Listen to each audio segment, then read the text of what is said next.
waktu janji ya tidak kan gitu. Karena hari-hari ini kita sedang dihadapkan pada masa yang sangat sulit. Apa maksudnya masa yang sangat sulit? Bahwa dari perspektif umum aja, bagaimana kesulitan orang mencari kerja, bagaimana PHK begitu meluas, bagaimana inflasi begitu tinggi. Kemudian tadi ada yang tanya bagaimana dengan perang Israel menyerang Iran. Itu Timur Tengah tergoncang lagi, sama seperti ketika Rusia memutuskan menyerang Ukraina. Awalnya kelihatan akan terjadi banyak prediksi, tapi akhirnya jadi sebuah pola baru, ya udah perang-perang aja. Yang lain juga menjalur melanjutkan itu. Daniel Burul ketika saya tanya apa yang terjadi ketika perang ini dalam perspektif ekonomi makro, dia bilang justru pilot akan menjadi atau uang kripto ini akan terus melambung. Kenapa gitu? Ya karena kita tidak perlu lagi memegang properti atau memegang emas. Kalau emas kan secara fisik berat, sekalipun itu tahan terhadap inflasi ya. Kita perlu emas lah di masing-masing kita untuk menjaga masa sulit. Tetapi ya kalau sampai banyak, mungkin cukup 10 kilo gitu aja. Kalau kita perlu punya properti, karena properti tahan terhadap inflasi dan apa itu harganya terus naik, tidak disertakan baru lagi. Tapi tentu properti apa itu tidak mudah, tidak liquid, karena properti perlu tempat yang lokasi yang tepat. Dan itu orang yang punya properti seperti yang agen properti kayak Pak Anton tahu persis ya, place lokasi. Kayak di Lipo itu lah lumayan ya, kalau properti di Lipo hampir selalu laku ya. Dan di Jogja juga laku, jadi tempat menentukan. Nah, kita bertemu hari ini. Selain kita sharing tentang PNET sebagai komunitas, kita saling berbagi, ya tidak ada yang lebih. Di antara kita saling belajar. Kalau ada sahabat-sahabat baru yang melihat ini sebagai peluang, kita bersyukur. Tetapi kita tidak boleh memaksakan, karena ini sebuah pola pikir baru. Nah, kalau kita menghadapi dunia sekarang ini dengan pola pikir lama, kita akan terkejut karena sudah tidak cocok lagi. Saya punya mentor itu, salah satu mentor saya itu salah satu direktur keuangan dari grupnya Astra ya Pak Niko.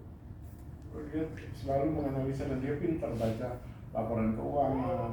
Kamu mau investasi di mana? Kita bisa tanya apa saja. Tapi tiba saatnya ketika saya ketemu dia kira-kira 6 bulan lalu, ketika Pak Arfi silakan duduk. Saya ketemu dia 6 bulan lalu. Saya cerita tentang kripto, dia heran. Dan dia bilang, di dalam pemahaman dia, kalau interest itu 2% masih masuk akal. Ini 9%, nggak masuk akal. Kalau ketika saya ceritakan dunia baru, sistem baru, dia diem. Dia biasanya dia bisa tahan ngomong 2-3 jam sama saya, hari itu dia diam diri.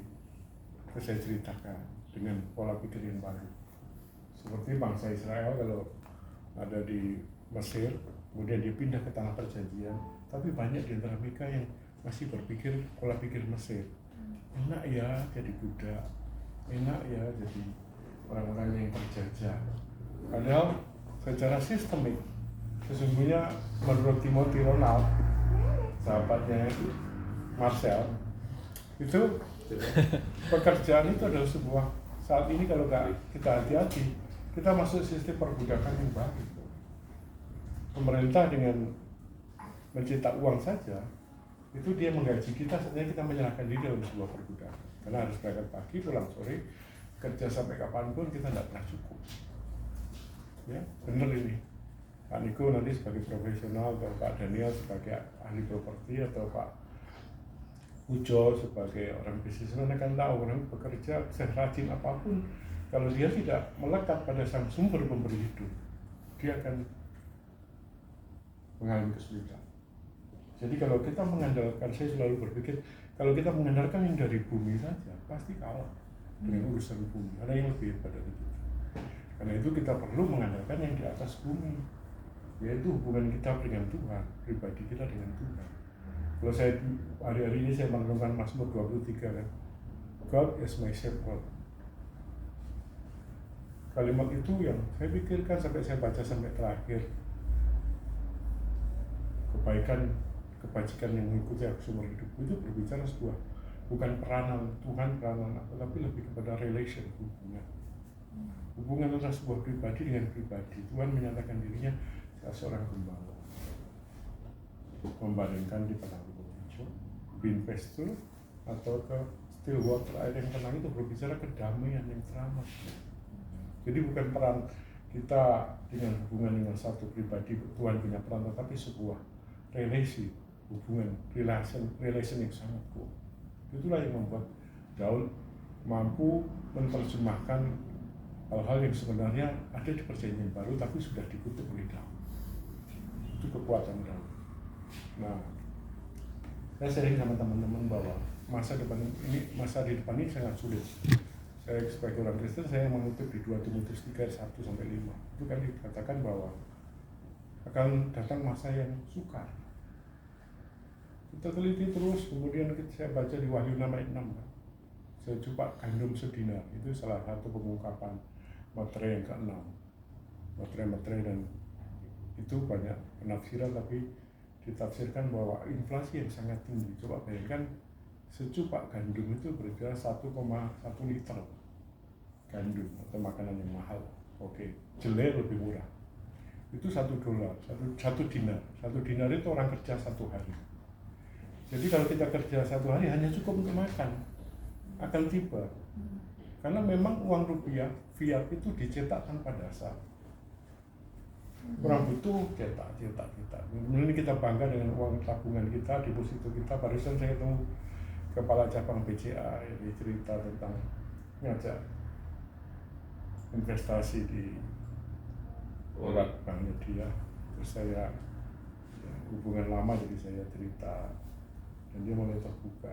Artinya memang di depan ini tidak kecuali kita mau sungguh-sungguh mau belajar dan mengandalkan kekuatan di luar manusia. Jadi hubungan kita dengan Tuhan itu harus dibangun. Tuhan yang semesta alam itu tidak memandang agama, tidak memandang orang itu melakukan yang benar, bukan. Karena Tuhanlah yang punya inisiatif mencari kita. Seringkali kita menjadi sombong karena saya dapat ini income melalui PNS, dapat melalui ini. Itu karena kebaikan Tuhan semata. Dia yang mempertemukan kita dengan orang baik. Karena banyak yang salah, yang nggak benar.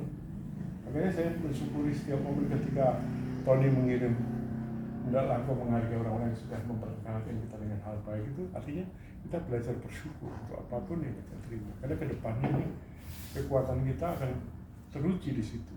Akan muncul sebuah yang saya sebut dengan ghost generation. Generasi yang apapun yang dilakukan tidak lagi dihitung sebagai manusia. Karena memang manusia-manusia seperti itu akan jumlahnya semakin banyak, dan yang sekarang ini masih berguna, misalnya sebagai supir ya, atau sebagai Grab, pelayan-pelayan itu. Tapi 5 tahun lagi sudah tidak diperlukan lagi, benar, karena alamat rumah kita menjadi titik koordinat, pembantu kita diganti dengan robot, infrastruktur diganti semua. Orang-orang seperti itu betul-betul akan hilang, tidak dianggap lagi. Tinggal dalam 2x3 meter rumah dengan semua virtual, makannya juga terbatas, itu saja, dan apapun yang dilakukan tidak lagi berpengaruh. Padahal firman Tuhan memanggil kita, upayakanlah kesejahteraan di mana engkau ada. Ini berbicara ya kebahagiaan ekonomi sebenarnya, panggilan kita. Terus hidup mengalami terobosan dalam hidup nggak boleh jadi mewah tapi sederhana, tetapi cukup, dan orang lain merasakan kebahagiaan. Karena itu pada sore hari ini sebagai pengantar itu dari saya, kita akan dengar dari Samuel. Ada yang belum kenal Samuel ini? Dia lulusan IT BINUS ya, dia menekuni bidang BINUS ya. Oh iya, Calvin Institute, sekolahnya Seventon. Aku pikir kamu BINUS ya. Iya, jas kita milik BINUS ya. Berarti milik BINUS. Dari Calvin Institute di Seventon. Dan ada Pak Immanuel motivator ya. Dan saya perkenalkan satu-satu. Pak Anton ya, Ya, istrinya Pak Anton, Dengan Intan. istri ya pasangan. Pak. pasangan Anton sama Intan bolak-balik ya. Mirip Pak namanya. Ini Pak Arfi, sales manajernya Lipo ada yang udah kenal. Oh. Pak Daniel, istrinya namanya Tin Daniel. Oh Pak, itu Ini Pak. Ikut udah tenang aja nih. Ikut dia. saja itu, nggak apa-apa. Terus ada Pak Niko sama istrinya, Bu Elisa, pasangan yang paling bahagia. Kalau kita keluar kemana-mana itu bisa kompak ya. Allah, terus bisa ya, nggak pernah capek. The best couple. Oh, best couple. Terus ada Pak Pujo, ini pengusaha catering, kalau butuh catering Iya. ribuan paket per hari, jadi luar biasa. Ini dengan Chelsea ya. Kalau Samuel ini selain masih muda, dia juga anaknya pengusaha plafon, Sunda plafon. Papanya adalah distributor di Jawa Barat, jadi lumayan karyawannya hampir 60 lebih ya. Dan dia habis kuliah kerja 1 tahun magang, kemudian memutuskan mengikuti bisnis orang tua. Ya. Dan kita sistemnya santai karena namanya kita diskusi, boleh berdiri, boleh duduk, boleh sambil dari toilet, juga boleh cerita-cerita. Yang penting suaranya kedengaran. Iya Pak Im ya. Jadi kita akan mulai dari Samuel siap untuk presentasi. Ada itu nanti. Nah, tapi mungkin perlu intro ya supaya nanti nggak kaget apa sih. Ya Bu. Orang apa intro dulu 5 menit. Apa sih yang kita sedang lakukan di sini, kemudian Samuel akan presentasi dan kita diskusi ya. Boleh introduksi kapan aja, ngobrol kapan aja. Ini intronya? Enggak. Ya. Silakan Pak Im. Tangan dulu buat Pak Yoni. Keren banget. Iya, oke, terima kasih Pak Yoni. Beberapa waktu yang lalu, 2 tahun lebih ya, 2 tahun lalu, saya memperkenalkan bisnis di exchanger crypto pada Pak Yoni, dan akhirnya Pak Yoni gayung bersambut dan akhirnya sampai detik ini. Jadi memang jika bakal saya backgroundnya ada di insurance, 20 tahun saya di asuransi dan sekarang masih ada agensi di Bali. Sejak 2 tahun lalu saya putuskan untuk menggali potensi ada di Jakarta karena uang terbesar Indonesia ada di Jakarta katanya. Jadi saya langsung jemput rezeki di Jakarta gitu. Nah, memang banyak orang termasuk saya tidak terlalu mengerti tentang kripto.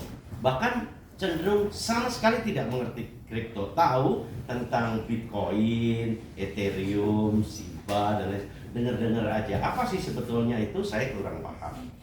Tapi yang jelas saya melihat sebuah bisnis itu dari konsep bisnisnya. Ya, kalau kripto itu kan produknya. Kalau saya bilang konsep bisnisnya, pada prinsipnya kalau pengusaha menciptakan sebuah konsep bisnis yang menguntungkan pengusaha tersebut, maka bisnisnya dia tidak akan mau ditutup. Kalau untung, ya kan, termasuk catering, kalau cateringnya menguntungkan ya nggak bakalan tutup, ya, betul nggak? Ya. Tapi kalau rugi, harganya murah, mintanya macam-macam, ininya naik terus, ya kan, karyawan minta gaji naik dan lain sebagainya. Ini kayaknya lebih enak tutup daripada kita lanjutin gitu. Nah, konsep bisnis di dalam plannya, konsep kripto ini yang terutama yaitu Pilot Coin, saya melihat ini konsep yang cukup bagus menurut saya, dan ini bisa memberikan suatu benefit buat perusahaannya. Nah, hari ini sebenarnya lebih spesifik, saya akan coba untuk meminta Samuel, karena Samuel ini saya melihat dari ngomongan pertama itu dia memahami dan mencari tahu, karena pembelajaran sekarang bisa dilakukan melalui YouTube, ya, di searching internet, ya, pakai AI gitu ya, boleh pakai ChatGPT dan lain sebagainya, dan kita bisa lakukan itu. Nah, jadi kita akan mencoba menganalisa ada sebuah exchanger, yaitu tempat untuk perdagangan kripto seperti Indodax, Pintu, Binance, toko kripto dan lain sebagainya. Ini benar-benar real nggak sih, gitu loh? Ya kan, jangan sampai yang ditakutkan orang kan hanya abal-abal terus akhirnya kabur gitu. Nah, apakah yang namanya Paynet, PAYN ini, Paynet Coin ini adalah betul-betul adalah coin of exchanger dari FMCP? Dan apakah betul ini ada hubungan, dan apakah betul ini transaksinya real atau tidak, atau hanya semacam manipulasi? Nah, yang ditakutkan kan memang manipulasi itu kan ya. Jadi di otak-atik ini, kantong kiri masuk kantong kanan, ujung-ujungnya memperbesar kantongnya, terus jalan sendiri kemana, kita kemana gitu. Yang ditakutkan orang itu. Nah, sehingga hari ini kita beruntung sekali karena Samuel menyediakan waktunya dan sudah mempelajarinya. Dan kemarin sepintas saya mendapatkan previewnya dan itu sangat keren. Nah, oleh karena itu kita pantas untuk melihat dari dekat siapa itu FMCP dan siapa itu Paynet Coin dan apakah transaksinya real atau tidak. Mari kita dengarkan Samuel dari temannya Timothy. Nah, ya, temannya Timothy Ronald. Terima kasih. Selamat sore semua. Kenalkan saya Samuel dan puji Tuhan udah sekitar mungkin hampir setahun ya saya ikut. Nggak belum setahun ya, mungkin baru 6 bulan 7 bulan. Saya ikut staking Paynet. Awalnya saya tahu lah yang Pak Mayoni. Sebenarnya kita udah pernah bahas setahun sebelumnya. Tapi waktu itu saya sama papa saya pribadi agak skeptis gitu ya. Papa saya udah mungkin malah lebih yakin daripada saya. Dan baru setelah saya lulus kuliah, saya kira punya waktu dan saya terpaksa mempelajari ini, gitu. Karena ya itu karena diburu-buru papa saya. Jadi saya harus pelajarin ini. Kira-kira saya pikir bahaya banget nih kalau uang sebanyak ini masuk ke dalam ya program ini. Dan saya nggak tahu apa-apa, minimal kan saya harus belajar. Dan karena keterpaksaan itu udah saya belajar sampai ya cukup dalam dan saya mau membagikan sebagian sedikit dari apa yang saya pelajari. Ya, ini judul singkatnya Summary of Paynet. Nanti saya akan pelan-pelan membandingkan staking Paynet, apa itu proof of stake, dan perbandingannya dengan koin-koin yang lain yang mungkin Bapak Ibu pernah dengar sebelumnya. Nah, ini ada Paynet. Ini data ini bisa lihat di website namanya TronScan. TronScan itu berarti TRON, Tron seperti biasa, lalu Scan SCAN. TronScan ini adalah yang apa kita sebut block explorer. Gitu. Mungkin frasa blockchain itu udah sering kita dengar di mana-mana. Blockchain itulah, empowering with blockchain lah. Gitu. Tapi saya lihat kebanyakan orang yang nggak ngerti blockchain itu isinya apa. Gitu.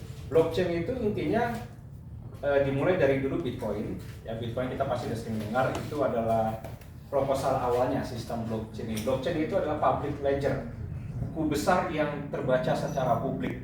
Jadi nanti di website itu Bapak Ibu bisa cek sendiri, nanti saya bisa ajarin demo sedikit caranya gimana. Kita bisa lihat wallet siapa, transfer ke wallet siapa, sebesar berapa. Wallet ini punya duit berapa, wallet ini punya duit berapa, saya bisa tahu. Gitu. Ya, aduh, bahaya. Saya juga kaget. Ketahuan ya Pak. terbuka.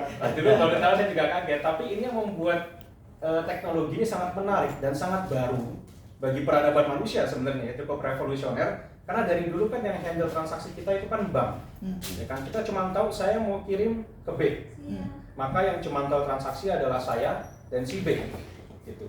Sisanya ditutupin sama bank.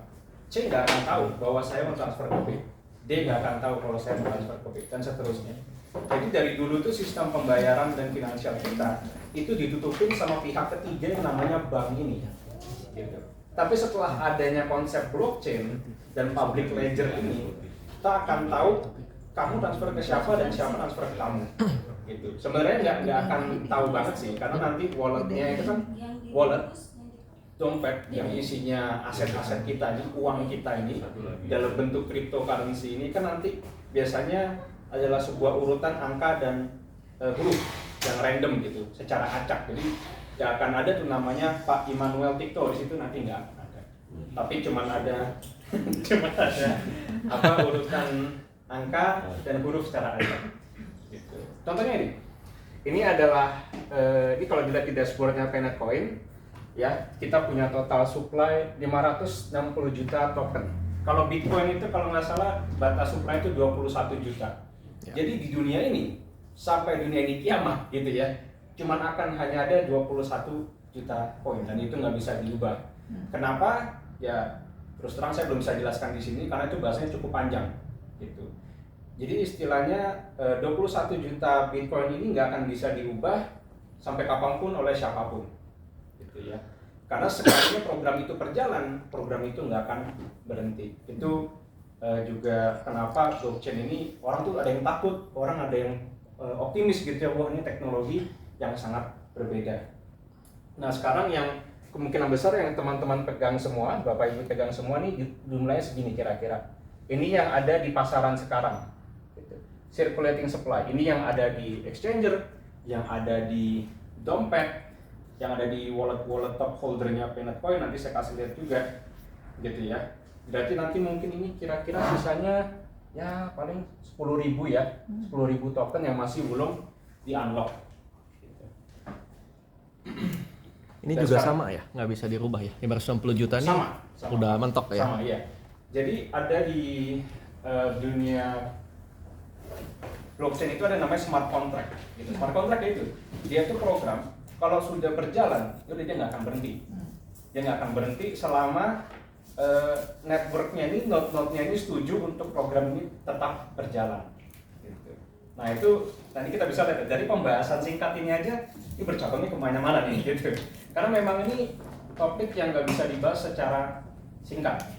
Dan saya pun mungkin belajarnya ya cukup lama gitu, karena saya harus nyatet, harus dipetain dulu nih kalau mau jelasin mau kemana. Kalau saya jelasin terlalu teknis takutnya nggak nyampe gitu. Kalau saya jelasin terlalu simple, kalau nanti nggak sampai ke poin utamanya gitu. Ini saya kasih highlight aja.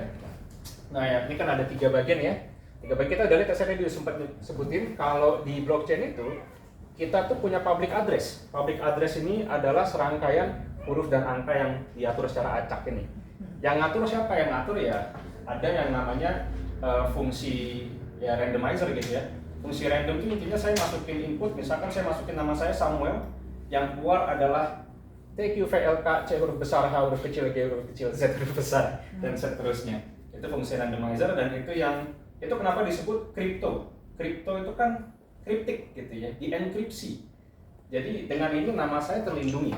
Kalau misalkan saya yang publish ini, mereka nggak akan tahu. Nah mereka tahunya ini dong. Gitu. Kecuali saya ngasih tahu nih ke Pak Daniel, Pak, ini wallet saya. Oh ya sekarang Pak Daniel tahu. Selain itu ya nggak ada yang tahu, gitu ya. Terus coba diperhatikan di sini, kalau di Penet ini nanti ketahuan yang megang sekarang yang punya wallet di Tron itu ada sekitar 11.800. Jadi yang megang yang ada Penet di wallet ini udah cukup banyak gitu ya. Ini bukan koin bodongan yang mungkin cuma 100 orang pengusaha direksinya dong yang megang nih. Gitu. Itu kan benar-benar pyramid scheme kalau itu ya. Nah, terus ini dia juga cumulative transfer. Ini dari kontraknya sudah terjadi kira-kira 3,8 juta transfer. Terus 3 juta kali. Iya, 3 juta kali terjadi transaksi. Terus transfernya kemarin saja udah 11.000. Trading volumenya kemarin kalau ini berdasarkan Citron ya. Ini $8.000. Liquidity-nya ini $7.750.000.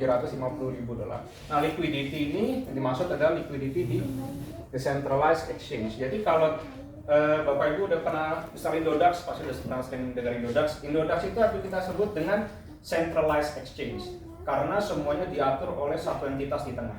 Ya, PT-nya Indodax ini gitu. Ya kan akhirnya CEO-nya tahu nih kalau saya megang berapa Bitcoin. Ya kan?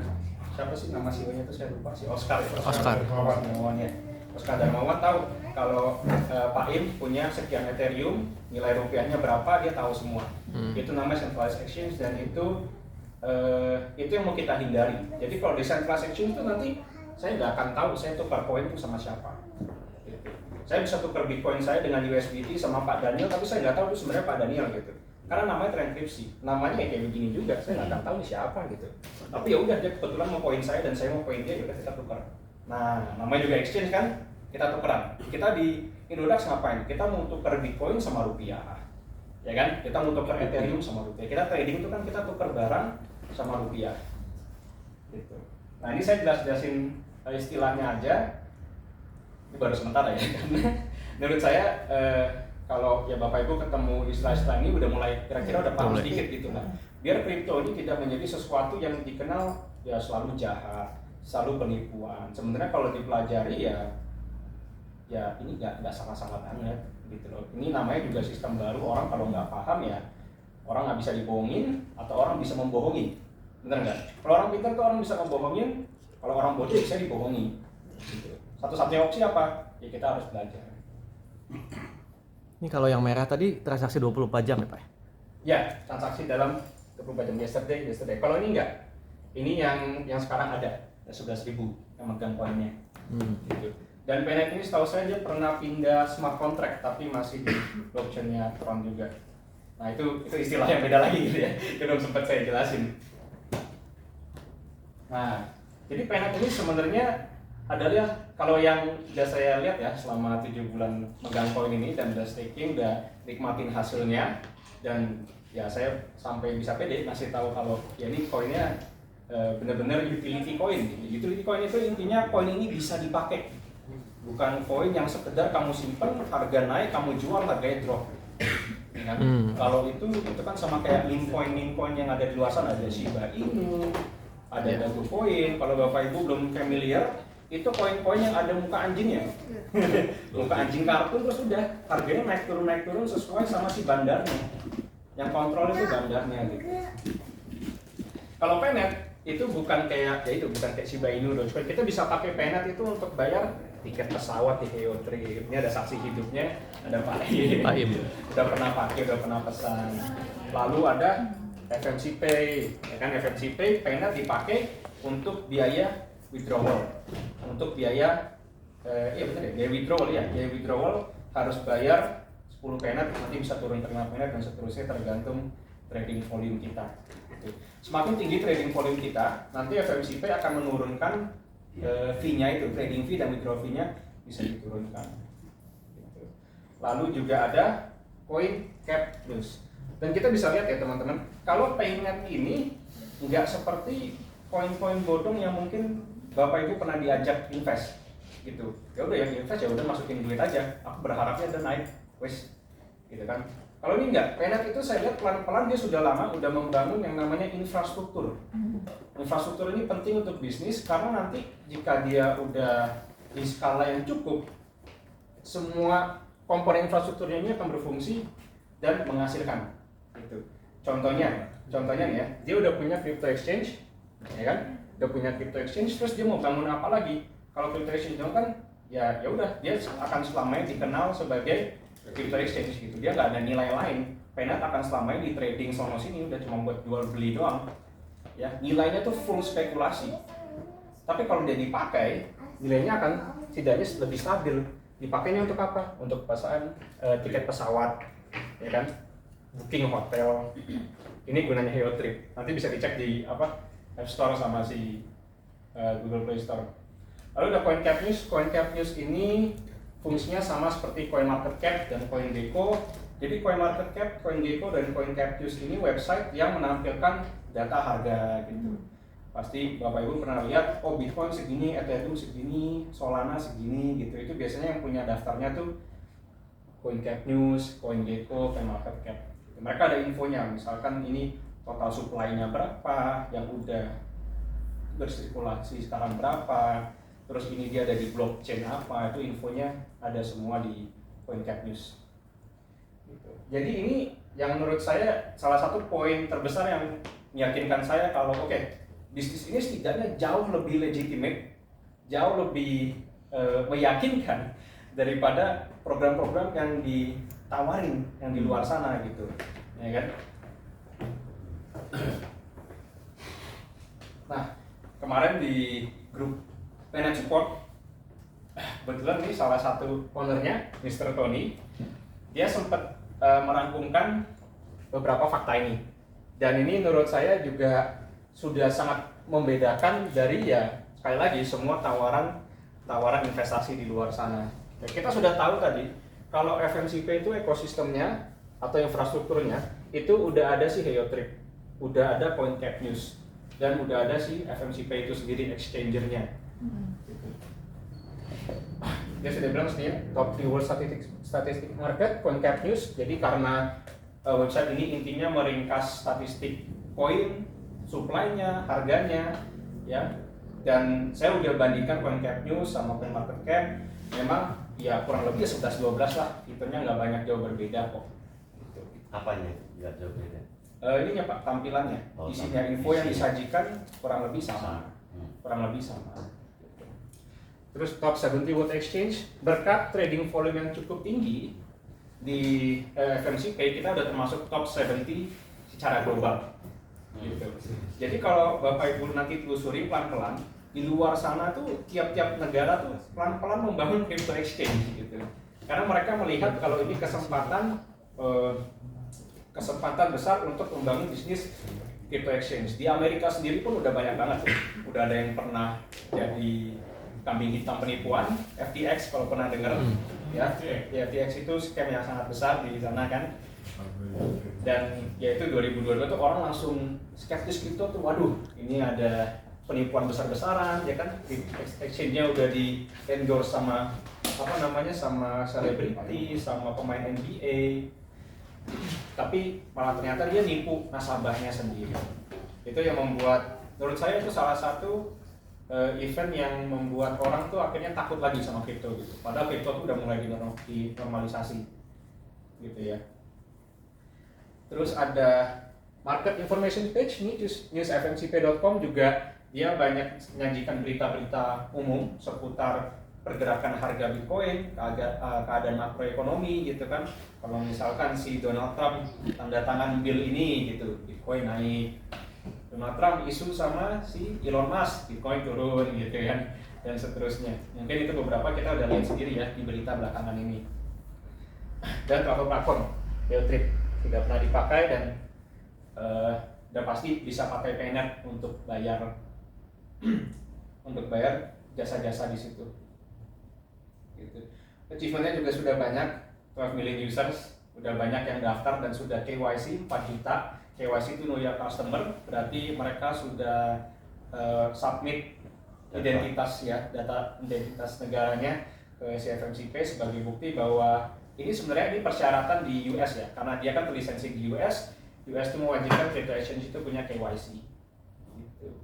Dia tahu nasabahnya, jadi si crypto exchange ini harus bertanggung jawab sama nasabahnya, harus tahu menemukan oh nasabahnya tinggal di sini, dia di negara ini, ya saya kembaliin kalau misalkan crypto exchange-nya mengalami kerugian atau kehilangan aset misalkan. Lalu rank top 4 on Tronchain blockchain, Pak. Ini nanti saya tunjukin. Jadi rank top 4 ini maksudnya nanti ini sini. Iya. Rank top 4 blockchain platform itu si Paynet itu transfer volumenya keempat paling besar di blockchain Tron gitu. Nah, tadi saya udah sering sebut-sebut Tron ini, Tron itu, tapi blockchain Tron itu apa gitu ya. Tron ini tapi mirip seperti Ethereum. Kalau Ethereum adalah yang apa kita sebut sebagai world computer, ya itu kan orang sering dengar Ethereum itu programmable money, ya kan, uang yang bisa diprogram. Kalau Tron ini adalah sosial media internet yang baru, gitu. Jadi sosial media nggak akan lagi berpusat sama perusahaan Twitter, perusahaan Facebook, perusahaan Instagram yang semuanya tuh dimiliki oleh satu institusi. Jadi ya CEO-nya tahu saya kirim pesan ke siapa, saya follow siapa, dia tahu semua. Tapi kalau di Tron, ya semuanya tuh publicly accessible, semuanya bisa melihat, semuanya bisa tahu si A punya follower ini, dan si platform ini nggak akan bisa membatasi influencer ini untuk bertemu dengan si pengikutnya ini. Kadang kan tiba-tiba ada perusahaan yang nggak suka sama suara satu influencer, akhirnya akunnya diblok sama perusahaannya gitu. Elon Musk dulu pernah diblok, Donald Trump dulu pernah diblok di Twitter gitu ya. Dan Tron ini menyelesaikan masalah itu. Mulai sekarang Tron pun tidak bisa menutup sosial media yang tiba-tiba. Memang cara bekerjanya nggak seperti itu sekali lagi gitu kan. Karena orang sering bilang Bitcoin kan bisa aja jumlahnya dimanipulasi dan nggak bisa. Cara kerjanya nggak seperti itu. Sekalinya instruksi itu berjalan, ya kan? Programnya akan berjalan ya sampai dunia ini kiamat. Gitu. Selama masih ada node yang hidup, ada komputer yang hidup yang menjalankan protokol si Tron ini, maka Tron ini akan terus hidup. Gitu. Nah terus ini harga FMC ini adalah sahamnya FMC Pay. Nanti saya nggak akan bahas, saya akan bahas Pure Paynet untuk kali ini. Lalu Paynet sudah naik 7 kali, FMC sudah naik 22 kali nilainya. Dari nilai awalnya 2021 nih ya, awalnya $0,001 sampai sekarang udah sampai 0,022. Paynet juga sama dari 0,1, bentar lagi kita nyentuh $1. Kalau teman-teman nanti lihat di Coin Market Cap atau di FMC Pay, Paynet udah mau nyentuh $1. Udah 0,9 sekarang. Nah ini tadi udah saya bilang, mungkin ada yang pernah tahu USDT ya. USDT ini stable coin itu dia membandingkan 1:1 sama USD, sama US dollar yang beredar di luar sana gitu. Dan kenapa USDT ini sering sekali menggunakan Tron sebagai bukan third party ya, tapi sebagai jalur untuk kirim USDT, karena Tron itu sangat cepat. Tron itu sangat cepat gitu ya. Kalau Bitcoin itu kan mungkin Bapak Ibu pernah lihat, kirim Bitcoin itu lama. Gitu, bisa berjam-jam bahkan buat ngirim Bitcoin doang. Pasti nyampe, tapi lama aja gitu. Karena Bitcoin itu trafficnya sangat besar dan memang dari dulu dibentuk sama Satoshi Nakamoto itu dia hanya akan memproduksi satu blok setiap 10 menit. Nah, itu kan lama. Ya. Tapi di sini jutaan transaksi bisa dilakukan dalam waktu 10 menit. Paling banyak pengguna ya berarti Tron ini gitu. Tron salah satu yang paling banyak pengguna. Paling Pak. banyak ya. Salah satu. Iya. Saya bisa yakin kalau Tron ini nanti perkembangannya lebih pesat daripada Solana. Mungkin ada Solana, ada Ethereum gitu. Jadi, nah itu nanti saya jelasin lagi. Itu topik yang berbeda lagi. Itu. Ini penggunanya banyak. Nah, nanti saya bisa tunjukin kenapa saya yakin bahwa penggunanya banyak. Nanti ada salah satu matrix yang kita bisa lihat. Oh ya, tanya. Ketika ada transfer dari FMCP, katakanlah dia ada fee 5 Paynet gitu ya, fee-nya itu, apakah itu akan di-burn atau tidak? Kalau dari lihat jalur Tron itu atau itu haknya perusahaan? Oh itu haknya perusahaan Pak. Oh haknya, entah dia mau burn atau enggak terserah perusahaan. Oh burn itu maksudnya gimana? Burn dibakar, jadi dibuang. Oh iya, yang di burn nanti bukan Paynet-nya tapi TRX namanya. TRX itu untuk bayar gas fee-nya. Jadi nah itu gas fee sama biaya gas fee itu udah beda lagi. Gitu, itu udah beda topik lagi. Itu harus baca white paper-nya Ethereum mungkin kalau mau lebih paham. Itu kalau gas fee-nya ini kan gunakan jalur Tron. Yeah. Oke. Di sini di FMC itu kan ada pengambilan 5 Paynet. Betul. Paynet. Yeah. Nah, korelasinya antara Paynet 5 Paynet dengan Tron ini gimana? Apakah ekuivalen ditronkan dulu atau gimana gitu? TRX itu. Oke, sebenarnya si perusahaan ini bisa ngambil berapapun yang dia mau.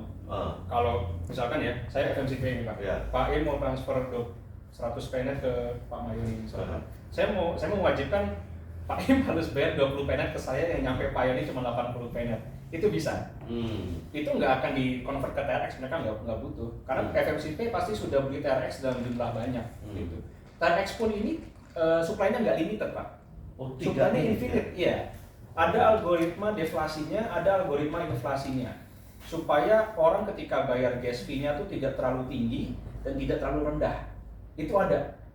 Ethereum juga, Solana juga, itu semua nggak ada limited supply. Kalau Bitcoin itu kan sering disoal-soalkan kan, Bitcoin itu terbatas, ya kan? cuma 21 juta di dunia ini. Tapi kalau TRX enggak, Ethereum juga enggak. Makanya orang lebih milih untuk hold ya, untuk megang, nggak dijual-jual tuh Bitcoin. Mas 10 tahun lagi harga. Yang limited. Iya. Kan karena Bitcoin limited Pak, terbatas gitu. Sama kayak emas kan terbatas. Gitu. Properti kan terbatas. Emas saja masih tidak terbatas. Kalau Iya, ditemukan, emas secara iya. nggak akan terbatas kalau nanti Ditemukan 2050 Gunung ada emas. asteroid lewat gitu kan, nggak nambang emas ya udah emas jadi nggak berharga lagi. Iya. Tapi Bitcoin akan selamanya berharga. Gitu. Nah kalau tadi yang Pak Im cerita di burn nggak di burn, apa efeknya Pak maksudnya? Kalau Yang lebih di burn- safety gimana tuh? Iya, di burn itu sekedar saya kayak bayar bensin aja sih Pak. Itu kayak bayar bensin. Di burn itu salah satu fungsi ini deflasinya mereka dan inflasinya mereka. Kalau di burn itu kan berarti si supply-nya makin limited kan? Iya. Supply makin sedikit. Betul. Itu Iya. deflasi. Iya. Deflasi di burn. Yang bagus ada burn-nya gitu Pak ya? Atau bagusnya jangan di burn sama sekali? Tergantung fungsinya. Tergantung Kalau fungsi. sebagai store of value, saya menyimpan kekayaan saya di Bitcoin dong. Daripada di Ethereum. Kenapa? Ya saya nggak mau duit saya dibakar gitu kan. Ya. Gitu. Kalau di Bitcoin kan nggak akan dibakar. Bitcoin saya misalkan ngasih 10 Bitcoin ke Pak Daniel di situ. Nanti di blockchain-nya Bitcoin itu ada yang namanya validator node juga. Miner. Pernah dengar Bitcoin mining ya? Miner itu setiap kali dia berhasil verifikasi blok. Satu blok itu isinya mungkin sekian ratus transaksi kalau nggak salah ya, saya harus baca lagi. Itu dia bisa dapat reward Pak, 0,sekian 000 Bitcoin. Gitu. Itu reward tapi itu nggak di-burn. Itu nggak di-burn. Dan miner akan terus mendapatkan reward itu sampai nanti Bitcoin semuanya sudah habis. Sudah habis itu maksudnya apa? Semuanya sudah full disirkulasi. Itu 2140 berapa gitu kalau nggak salah, itu akan habis. Kalau yang FMC ini sirkulasinya udah langsung semua dikeluarin ya Pak? 560 tadi ya? Iya, sudah banyak. Tadi nanti saya tunjukin statistik walletnya ya. Jadi FMC ini tidak di-burn, dia tetap limited. Oh iya, Penet, sorry. Penet ini dia tetap limited dan dia nggak di-burn. Karena sifatnya mungkin ya itu sebagai koin utilitas gitu. Nanti makin lama saya bisa membagi jadi 0,01 Penet coin. Itu nggak apa-apa. Gitu. Karena kita jelas-jelas supply-nya lebih banyak daripada Bitcoin. Gitu kan Pak? Ya. Gitu. Tadi berapa? 560. Iya. 160 juta. Itu kan lebih banyak daripada Bitcoin. Kalau XRP itu kan sampai 2 miliar ya kalau nggak salah ya supply tokennya. Wah itu susah nilainya dipertahankan gitu. Karena tokennya sangat banyak sekali. Nah, tadi saya sempat bilang proof of stake. Proof of stake ini adalah alternatif dari proof of work. Bitcoin mining itu adalah jenis protokol proof of work gitu. Jadi setiap kali Bitcoin mau meresmikan bahwa transaksi ini sudah terjadi, seorang miner ya mensahkan kalau transaksi ini benar-benar terjadi. Seorang miner itu harus melakukan verifikasi melalui itu. Kalau orang sering bilang kan ini algoritmik puzzle gitu kan. Jadi kita harus menyelesaikan masalah matematika dulu, masalah algoritmik dulu sebelum dia dapat rewardnya. Itu Bitcoin mining gitu. Prosesnya gimana? Saya nggak bisa tunjukin di sini, tapi nanti saya keinget satu ilustrasi yang bisa saya coba gitu ya.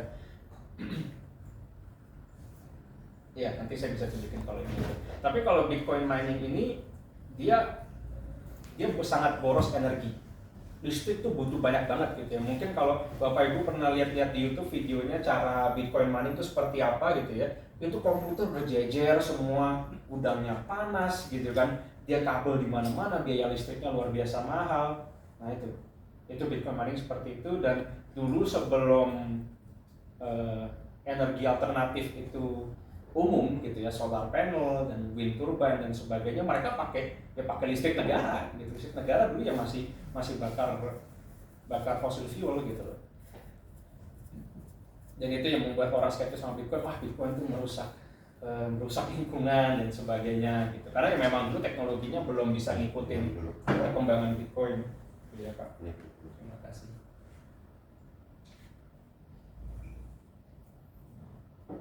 Nah, proof of stake ini alternatifnya yang lebih environmental friendly. Dia nggak akan pakai listrik sebanyak Bitcoin, tapi dia mengasih Dia tuh ngasih kita peluang untuk kita bisa menghasilkan Ethereum lebih banyak gitu. Caranya gimana? Kalau kita mau mining Bitcoin, kita harus beli hardware-nya, bener kan? Ada yang namanya GPU dan ada yang namanya ASIC miner. GPU itu Graphical Processing Unit. Ini yang punya di komputer-komputer Bapak Ibu sekalian ya. Di laptop saya juga ada nih GPU gitu. GPU itu bagus melakukan yang namanya parallel processing. Jadi 10 proses secara sekaligus dilaksanakan sama GPU. Kalau CPU itu cuma melakukan satu tugas secara repetitif. Semakin mahal CPU-nya ya semakin cepat melakukan satu tugas itu. Gitu. Tapi kalau GPU itu semakin mahal GPU-nya ya dia semakin bisa melakukan 10 transaksi sekaligus. Gitu. Itu contoh gampangnya seperti itu ya. Nah, sama dengan kita harus bermodal kalau kita mau mendapatkan Bitcoin lebih banyak. Apa GPU? Graphic Processing Unit, Pak. Kalau sama AI sama GI. ASIC miner. ASIC miner itu AI kan ada GAI itu. beda. Beda. GAI itu beda. Itu generative AI. Itu GAI. Ada juga AGI. Itu apa ya? AGI itu kalau nggak salah tuh AGI itu AI agent yang bisa seperti manusia. Yang Turing konflik. Jadi dia benar-benar dia bisa mesen Gojek, dia bisa mesen makanan gitu, bisa nganter ke rumah siapapun majikannya gitu kan. Itu AGI. Terima kasih. Ya, sama-sama Pak. Terus kalau proof of stake ini sama, kita harus punya modal ya. Kita bukan beli hardware, tapi kita beli Ethereum. Kita beli sebanyak 32 Ethereum. Itu sekarang berapa? Mungkin ratusan juta, bahkan miliaran gitu ya. 32 Ethereum supaya bisa menjalankan apa yang disebut sebagai validator node. Ketika kita punya 32 Ethereum, ini adalah syarat minimalnya. Syarat minimalnya menjadi validator node, kita bisa membantu verifikasi blok. Blok ini isinya adalah berbagai macam transaksi yang sudah dilakukan di blockchain Ethereum. Gitu. Kalau ini udah kita verifikasi, gitu kan nanti jadi di blockchain itu ada algoritma atau ada ya beberapa instruksi yang bisa menentukan bahwa oke, hari ini misalkan Pak Niko, Pak Daniel dan saya semua bertiga validator node, gitu kan. Tapi saya punya Ethereum lebih banyak. Ya udah, nanti algoritmanya akan cenderung milih saya untuk melakukan verifikasi blok. Akhirnya yang dapat rewardnya Lebih banyak. saya lebih banyak. Gitu.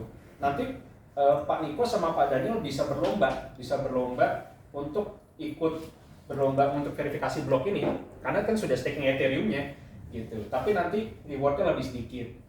Itu ada istilah lagi, tapi saya lupa itu istilahnya apa. Kalau nggak salah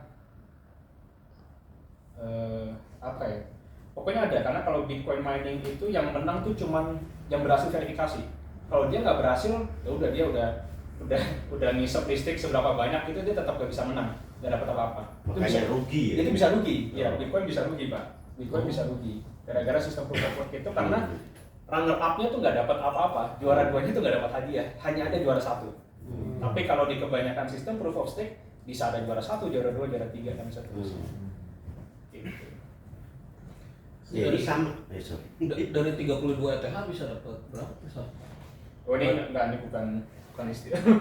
Bukan ini ya, bukan satu gitu. Ya akurat, iya paling 0,000 sekian gitu. Tapi ini salah satu cara untuk mendapatkan Ethereum lebih banyak, dan Ethereum-nya kalau mau bisa diputar lagi ya, tergantung main DeFi atau main apa sebagainya, atau langsung mau dijual di exchanger juga bisa dapat US dollar. Dapatnya itu berapa lama sekaligus? 8 jam atau tergantung platform stakingnya. Kalau di Indodax tuh saya rasa 4 hari Ethereum tuh bisa dapat cair. Paling cuma 0,00 dikit mas. Ya.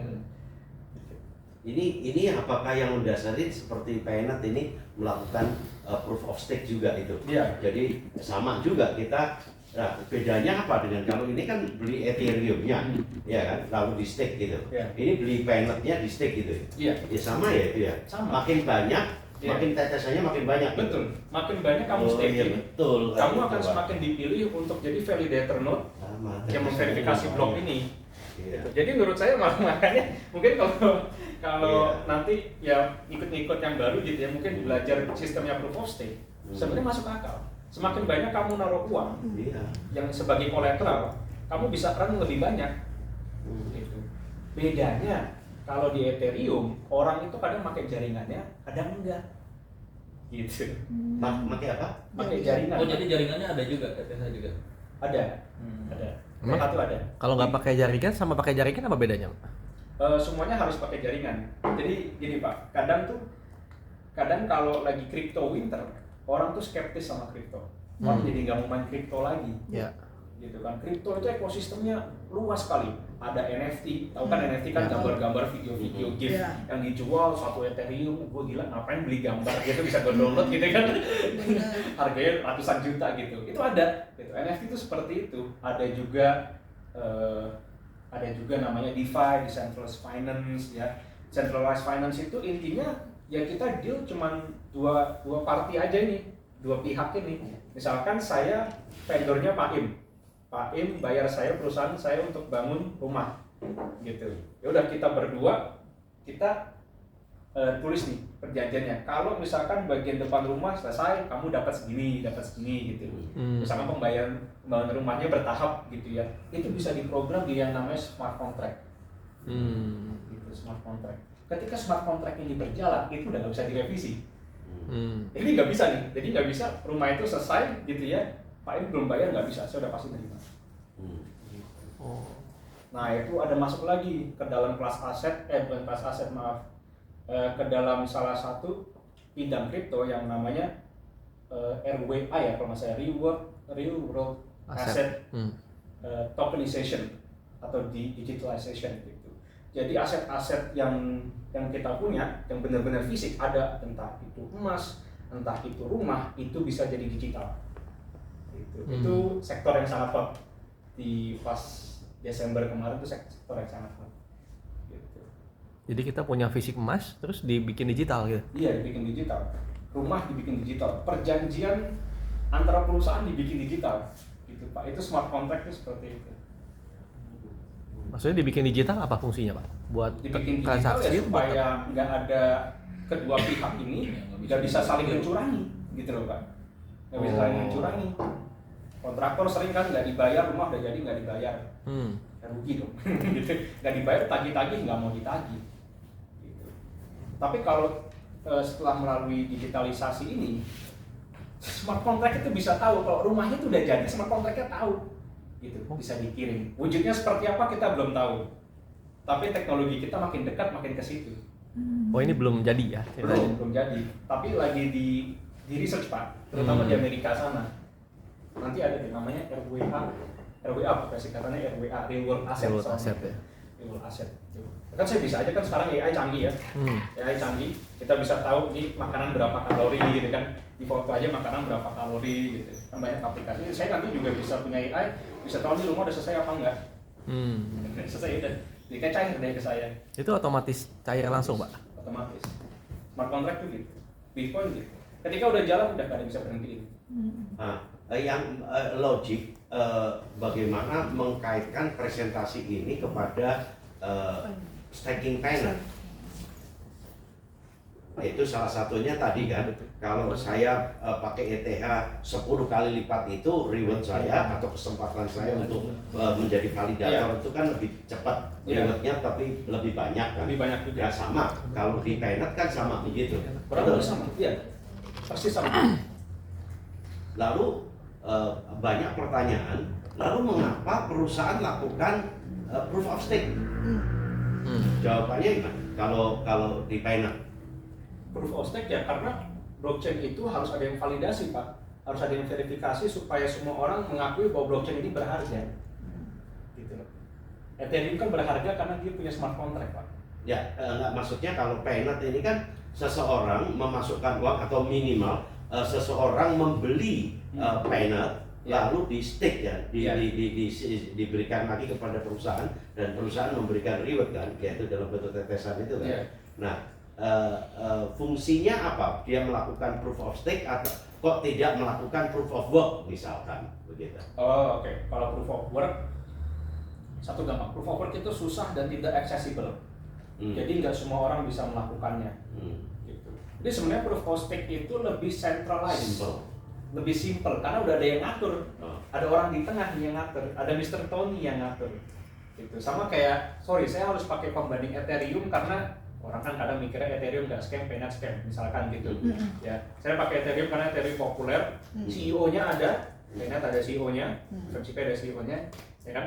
Kalau si Ethereum ini kan Vitalik Buterin itu ya, yang kurus tinggi bule itu, ya itu enaknya proof of stake itu karena ada yang ngatur Pak.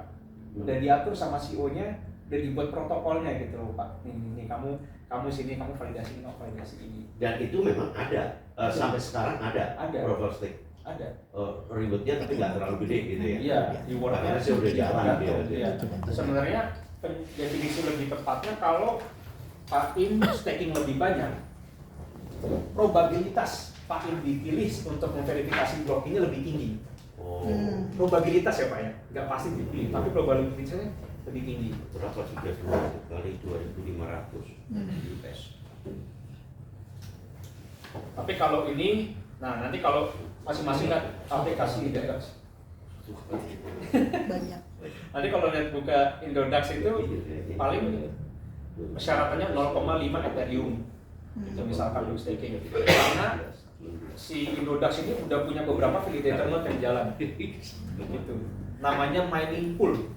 Gitu ya. Kalau di Bitcoin itu namanya mining pool. Jadi kita udah punya representatif nih di atas, yaitu Indodax gitu kan. Indodax kebetulan udah punya beberapa 32 ETH, ya nanti nasabahnya tinggal cicil dikit-dikit gitu. Kamu 1 ETH, 1 ETH, 1 ETH. Akhirnya Indodax bisa retrieve yang dia pakai sebelumnya untuk stakingnya dia. Itu bisa. Jadi rumahnya udah ada, tinggal diisi aja.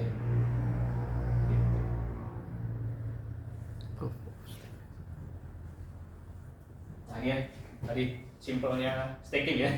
The more you have, the more you can earn. Atau lebih tepatnya the more you stake, the more you can earn. Ini sama seperti staking Paynet. Ini tadi saya bikin sebenarnya dengan asumsi kalau bisnis Paynet ini Bapak Ibu udah kira-kira udah dengar dulu nih staking itu apa sih, staking itu apa gitu. Atau mungkin udah pernah dengar staking di luar tapi rewardnya kecil, cara kerjanya gimana kan nggak tahu gitu kan. Nah ini saya cuma berusaha memperjelas itu aja. Sistemnya sama seperti staking. Semakin banyak kamu staking, probabilitas kamu untuk dipilih untuk menjadi verifikator validator blok tadi itu supaya kamu bisa dapat rewardnya itu semakin tinggi. Reward itu tuh yang kita dapat 9% itu atau gimana maksudnya? Iya, 9% itu.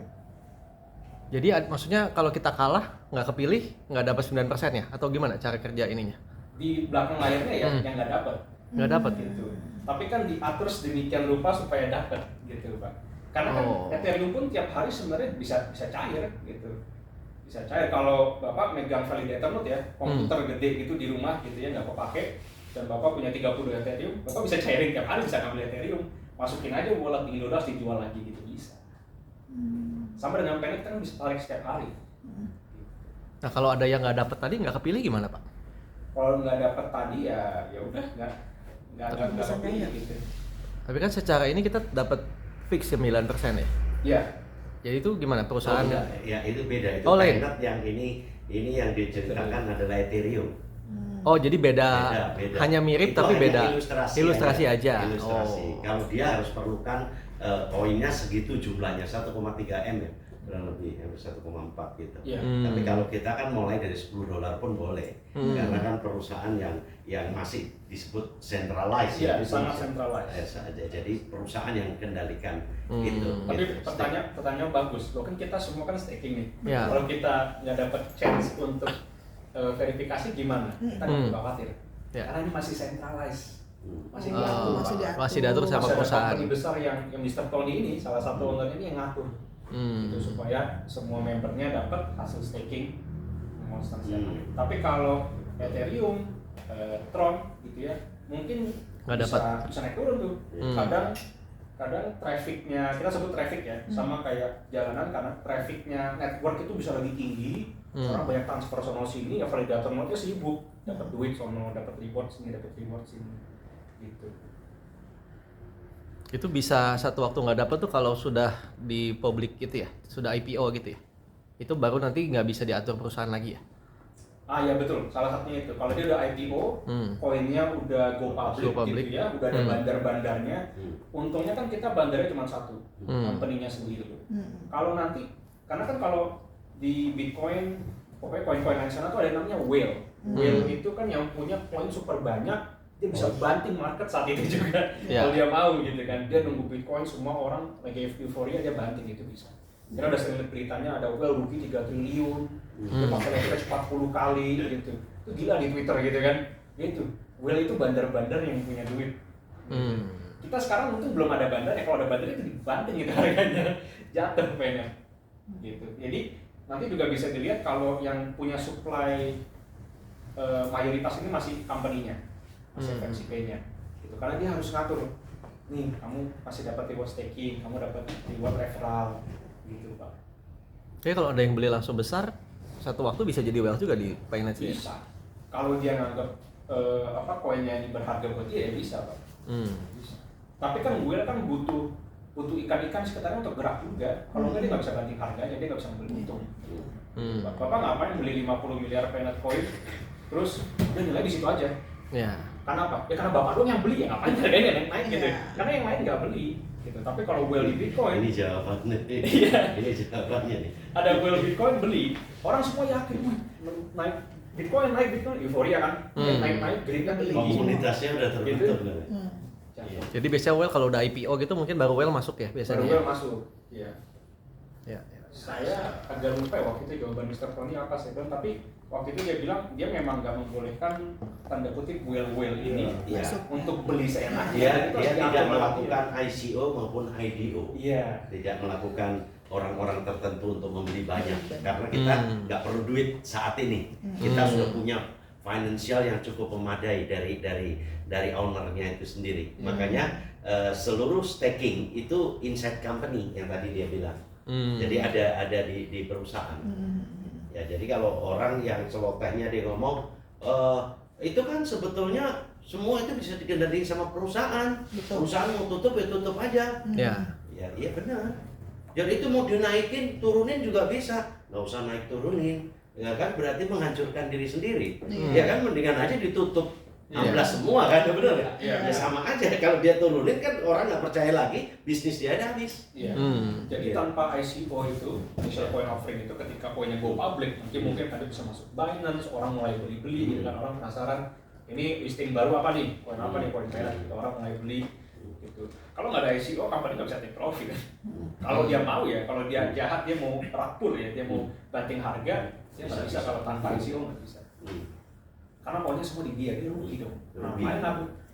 Sekarang 2025, dia bangun 2021. Ngapain 4 tahun bangun ini susah-susah? Cuma buat tidak full gitu kan? Kan aneh.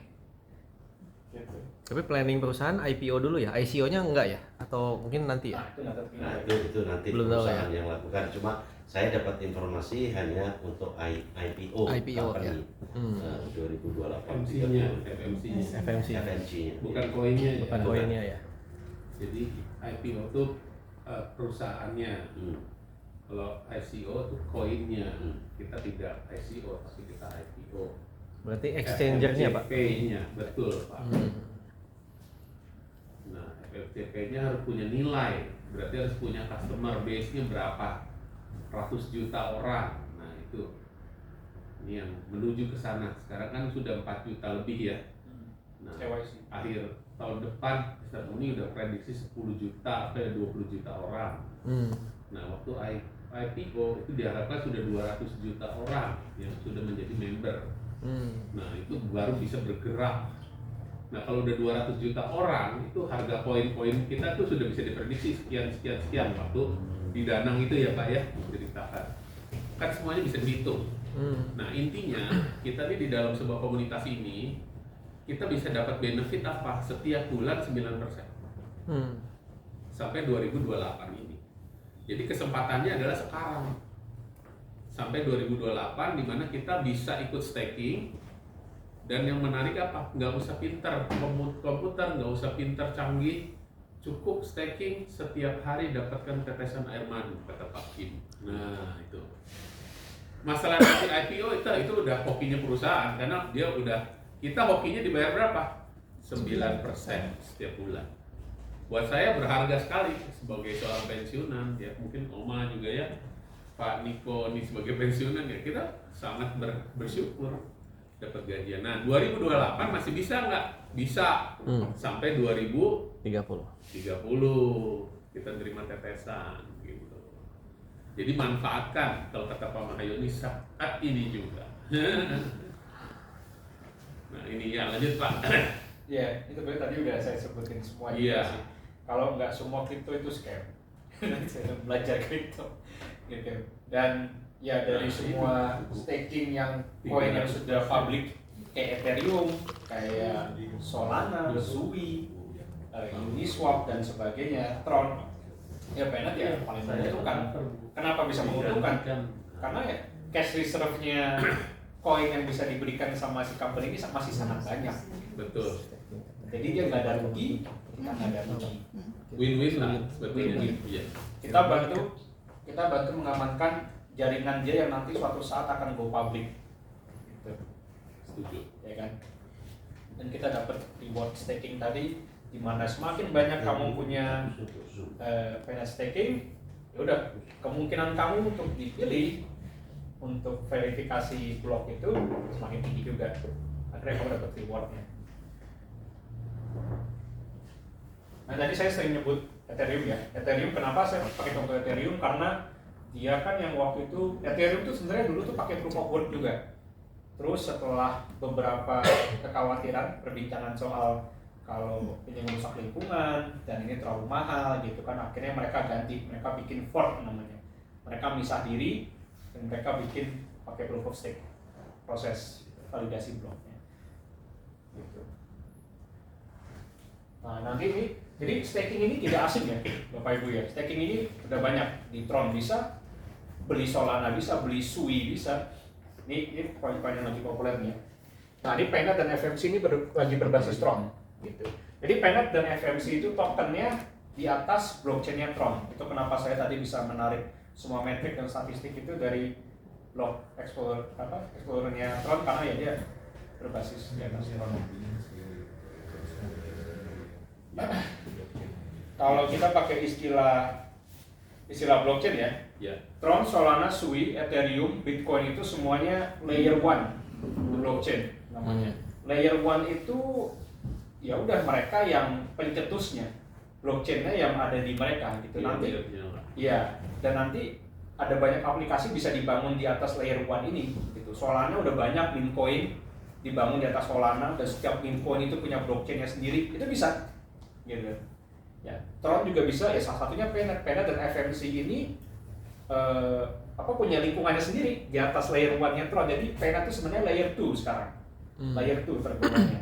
Dan nanti kalau dia sudah rilis blockchain-nya sendiri, ya. Jadi layer kalau 1. itu Mr. Tony sempat bilang kalau FMC Pay akan punya blockchain-nya sendiri. Nah, dia akan menjadi layer 1. Dan dia bisa atur sesuka hatinya, mau gas fee mahal kek, mau gas fee murah kek, itu dia bisa ngatur gitu. Iya. Sekarang semuanya masih tergantung sama Tron sebenarnya. Betul. Gitu. Jadi kita sih enak-enak aja. Tinggal lama lagi. Iya, kita sih enak-enak aja, kita dapat return $9 tiap hari. Gitu. Ya karena apa? Yang ribet yang di belakang company-nya. Kalau ada misalkan saya transfer ya semoga ya 1 juta Penet gitu ke siapa gitu kan ya, kan gas fee-nya pasti tinggi nanti. Ya. Nah jadi ya mungkin sebelumnya saya mohon maaf kalau saya kadang kalau mencabang ke sini, mencabang ke sono, karena memang istilah-istilah ini nggak ada ujungnya, gitu ya. Kita tuh belajar crypto sama Web3 itu kayak masuk black hole gitu, udah ke dalam aja terus gitu, nggak akan ketemu habisnya, gitu. Dan sampai sekarang saya masih terus belajar, dan komunitas yang saya rekomendasi sebenarnya Twitter ya. Twitter itu benar-benar hutan liarnya crypto lah. Gitu. Ada yang tahu YouTube ya, YouTube tuh kan bisa live stream, TikTok kan bisa live stream, itu ada yang dibangun di atas Tron tuh ada gitu. Nah itu yang kemarin ditanyakan, apa bedanya Web 2 dengan Web 3? Ya kalau Web 3 sama, kalau Web 2 itu kan kita saya ini cukup teknis ya, tapi saya jelasin sebisa saya. Web 2 misalkan saya punya domain, punya website gitu kan, saya harus beli ke company hosting dulu, saya harus beli nama domainnya. Konvensional yang lama. Ya, konvensional yang lama gitu kan. Saya harus hosting di server mereka. Tapi itu kan saya butuh istilahnya saya butuh permissionnya dulu. Saya butuh si company ini membolehkan saya sewa servernya, ya kan? dan saya baru bisa publish. Tapi kalau dengan Web3 saya nggak butuh izin itu, karena Web3 itu nggak perlu KYC, dia nggak perlu tahu info kartu kredit saya apa gitu, karena saya bayarnya dalam token blockchain-nya. Blockchain. Iya, kalau saya bangun personal website, misalkan ya, sebenarnya bukan personal website juga di bank. Kalau saya bangun personal website di Tron, saya tinggal harus bayar. Kalau saya sekarang berjalan sebagai node yang menyediakan konten untuk ditonton gitu misalkan, gitu kan? Karena Tron itu kan dibangun karena dia ingin menjadi Web3-nya internet. Gitu. Dia ingin jadi sosial media yang terlepas dari perusahaan-perusahaan seperti Instagram dan Facebook dan sebagainya. Gitu. Ya udah saya tinggal bayar aja. Nih, aku sebagai node kamu pakai komputer saya sendiri. Ini laptop saya sekarang juga saya bisa jadi validator dari node-nya Tron nih. Saya tinggal register dia sebagai node-nya di blockchain Tron dan dia jalan. Sekarang saya punya website saya sendiri, postingnya di mana? Di komputer saya sendiri. Sedangkan kalau saya harus sewa server untuk posting misalkan website perusahaan ya, itu saya harus bayar ke perusahaan hostingnya dulu, saya harus beli domain dari perusahaan hostingnya, saya harus isi gambar-gambar produk saya di perusahaan hosting lah, dan perusahaan hostingnya dong punya semua aset media saya, kekayaan intelektual saya gitu kan. Saya nggak akan tahu kalau dia bisa nyolong apa enggak, karena nggak tahu. Tapi kalau Web3 nggak bisa, semua power ada di kita, karena yang jalanin server itu sendiri adalah komputer kita sendiri. Berarti ada Web 1 juga, Pak? Web1 saya nggak tahu. Langsung tuh. Ada langsung tuh ya? Adanya Triple F1. W itu Pak. Oh, triple W. Yang tadi dibeli hosting. Oh, itu Web 1 itu. Itu kalau Web 2 itu aplikasi Facebook, Meta gitu. Nah, kalau Oh. Web 3 ini DeFi. Ya, Gitu. jadi Mas Safi betul. Ini jauh sakti. Sakti. Ya, oke. Lalu mungkin yang perlu dijelaskan korelasi apa yang diceritakan ini kan kita mau menyoroti nih, apakah aman sih, seaman apa saya staking di Payoneer Coin yang dikelola oleh FMCP. Nah, dengan riset kamu trace di StrongScan, bla bla bla bla itu. Nah, terus kesimpulan kamu gimana terhadap ini staking ini? Karena kan orang itu sudah staking bukan cuma kecil loh, sudah ada yang 2 miliar, 3 miliar. Dia sebetulnya punya amunisi yang cukup gede lagi, tapi ngeri-ngeri sedap gitu loh. Ya, jadi makin ditambahin lagi dia bilang, ini hilang nggak ya duit gue? Padahal udah dimasukin cukup banyak gitu.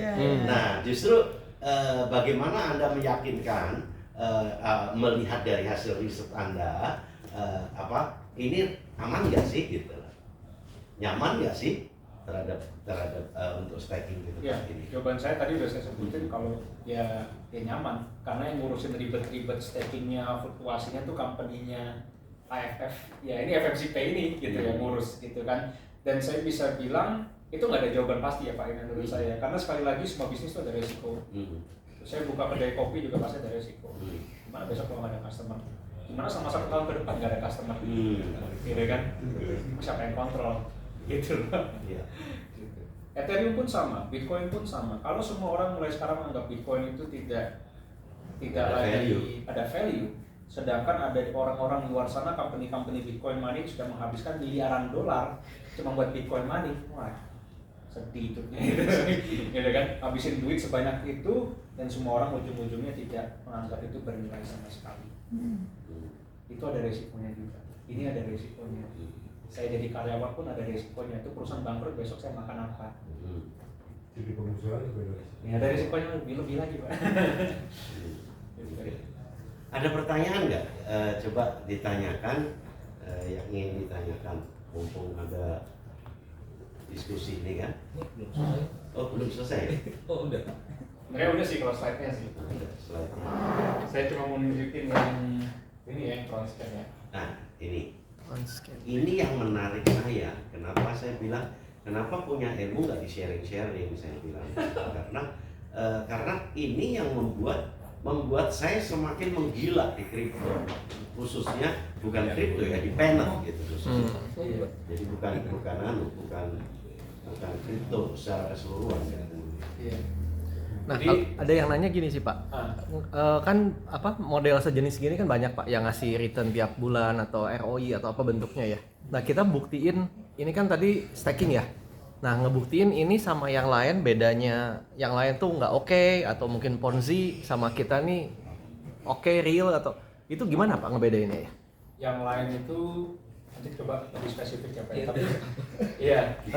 Soalnya beberapa kita tawarin ini kan, oh ini mah scam katanya. Iya. Apa bedanya sama yang sebelumnya saya juga ditawarin ROI sekian persen sebulan tapi hilang gitu. Nah, saya agak kebingungan ngejawabnya tuh gimana gitu, ngejelasinnya harus ada data apa atau gimana gitu.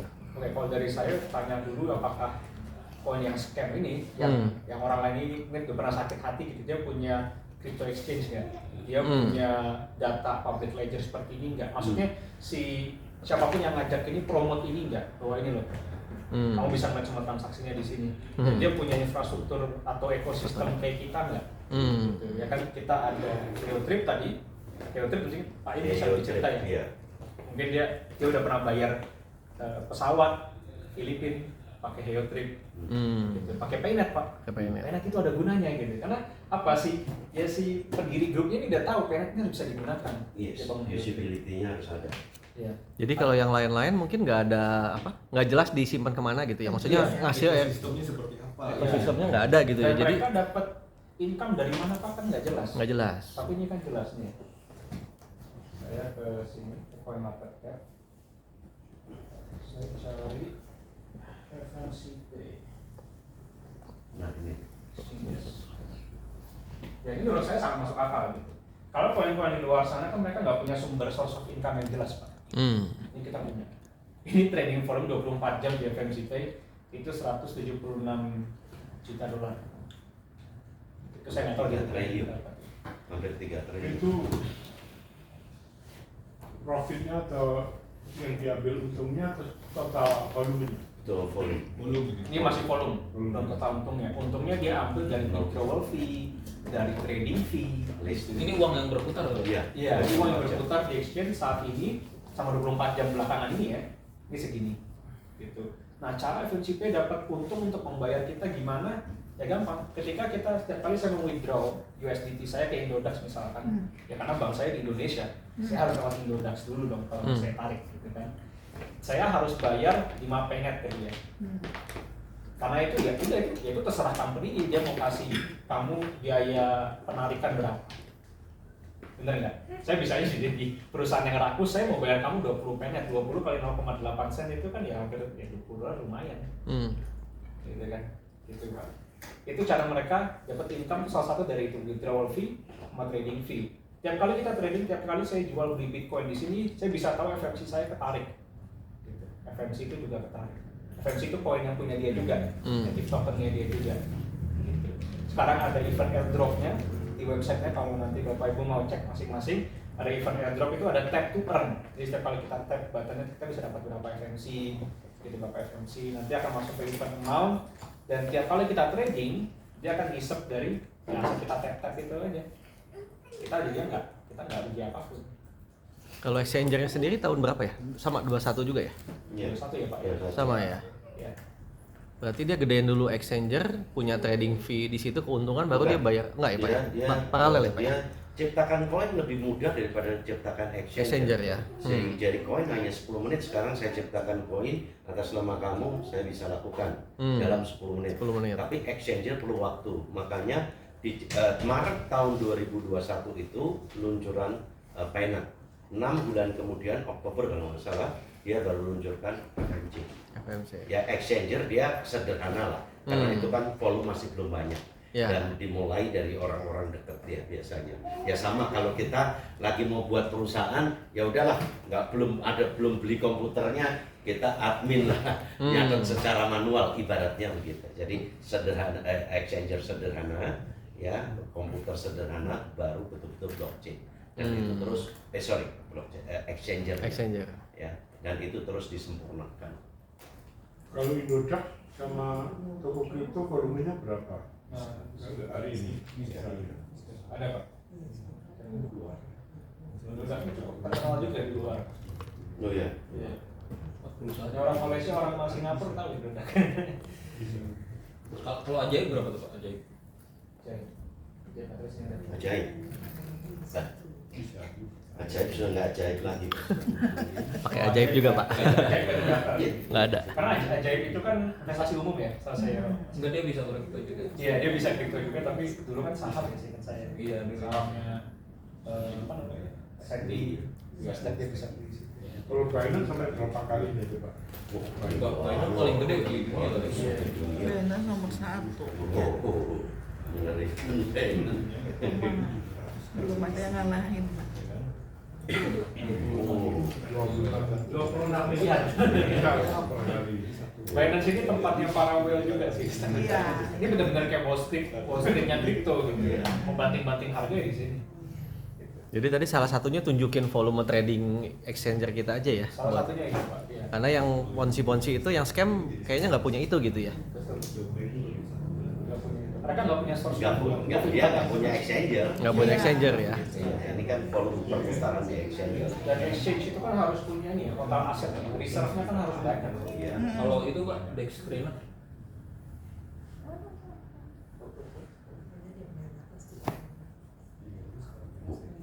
Ini Apa itu, Pak? pilihan Itu exchanger juga. Exchanger juga? Oh. Exchanger juga.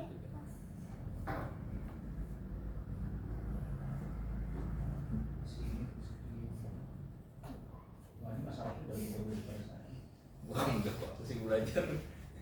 Dari sini belum ada. Nah, memang singkat saya nggak ada. Iya.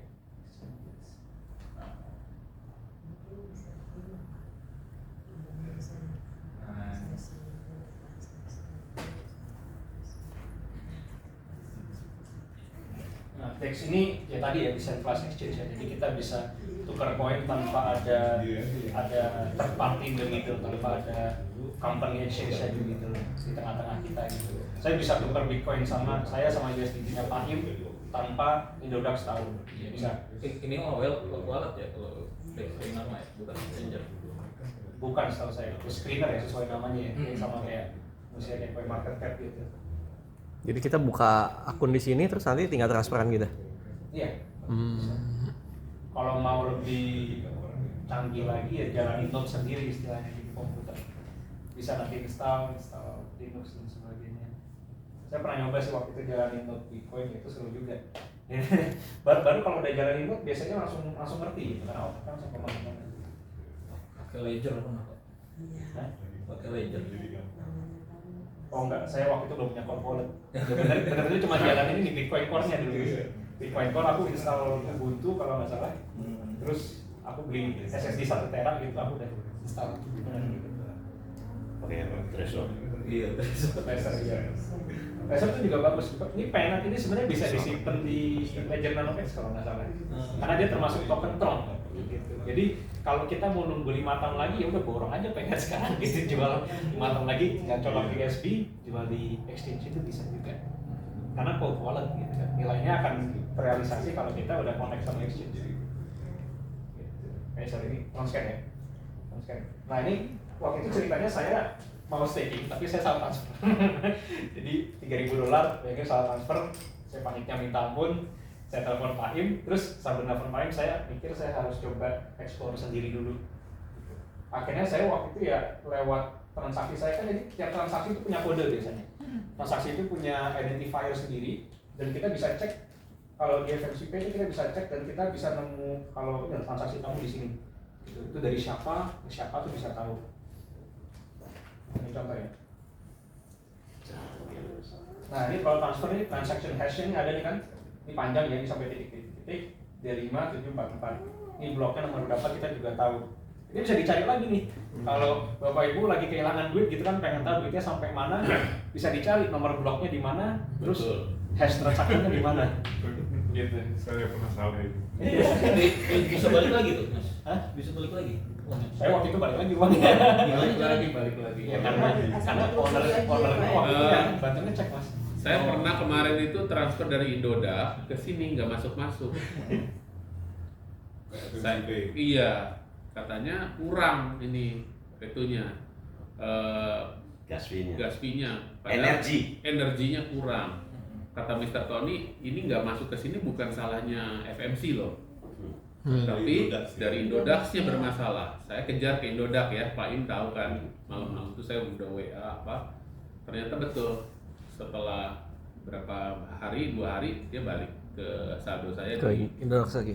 iya di Indodax lagi. Baru saya transfer ulang. Iya. Masalahnya apa tuh Pak ini? Jangan Gas fee-nya itu ya? bukan. Kadang-kadang kan kita suka kliknya maksimum, transfernya 3.000. Ya saldo kita di Indodax 3.010.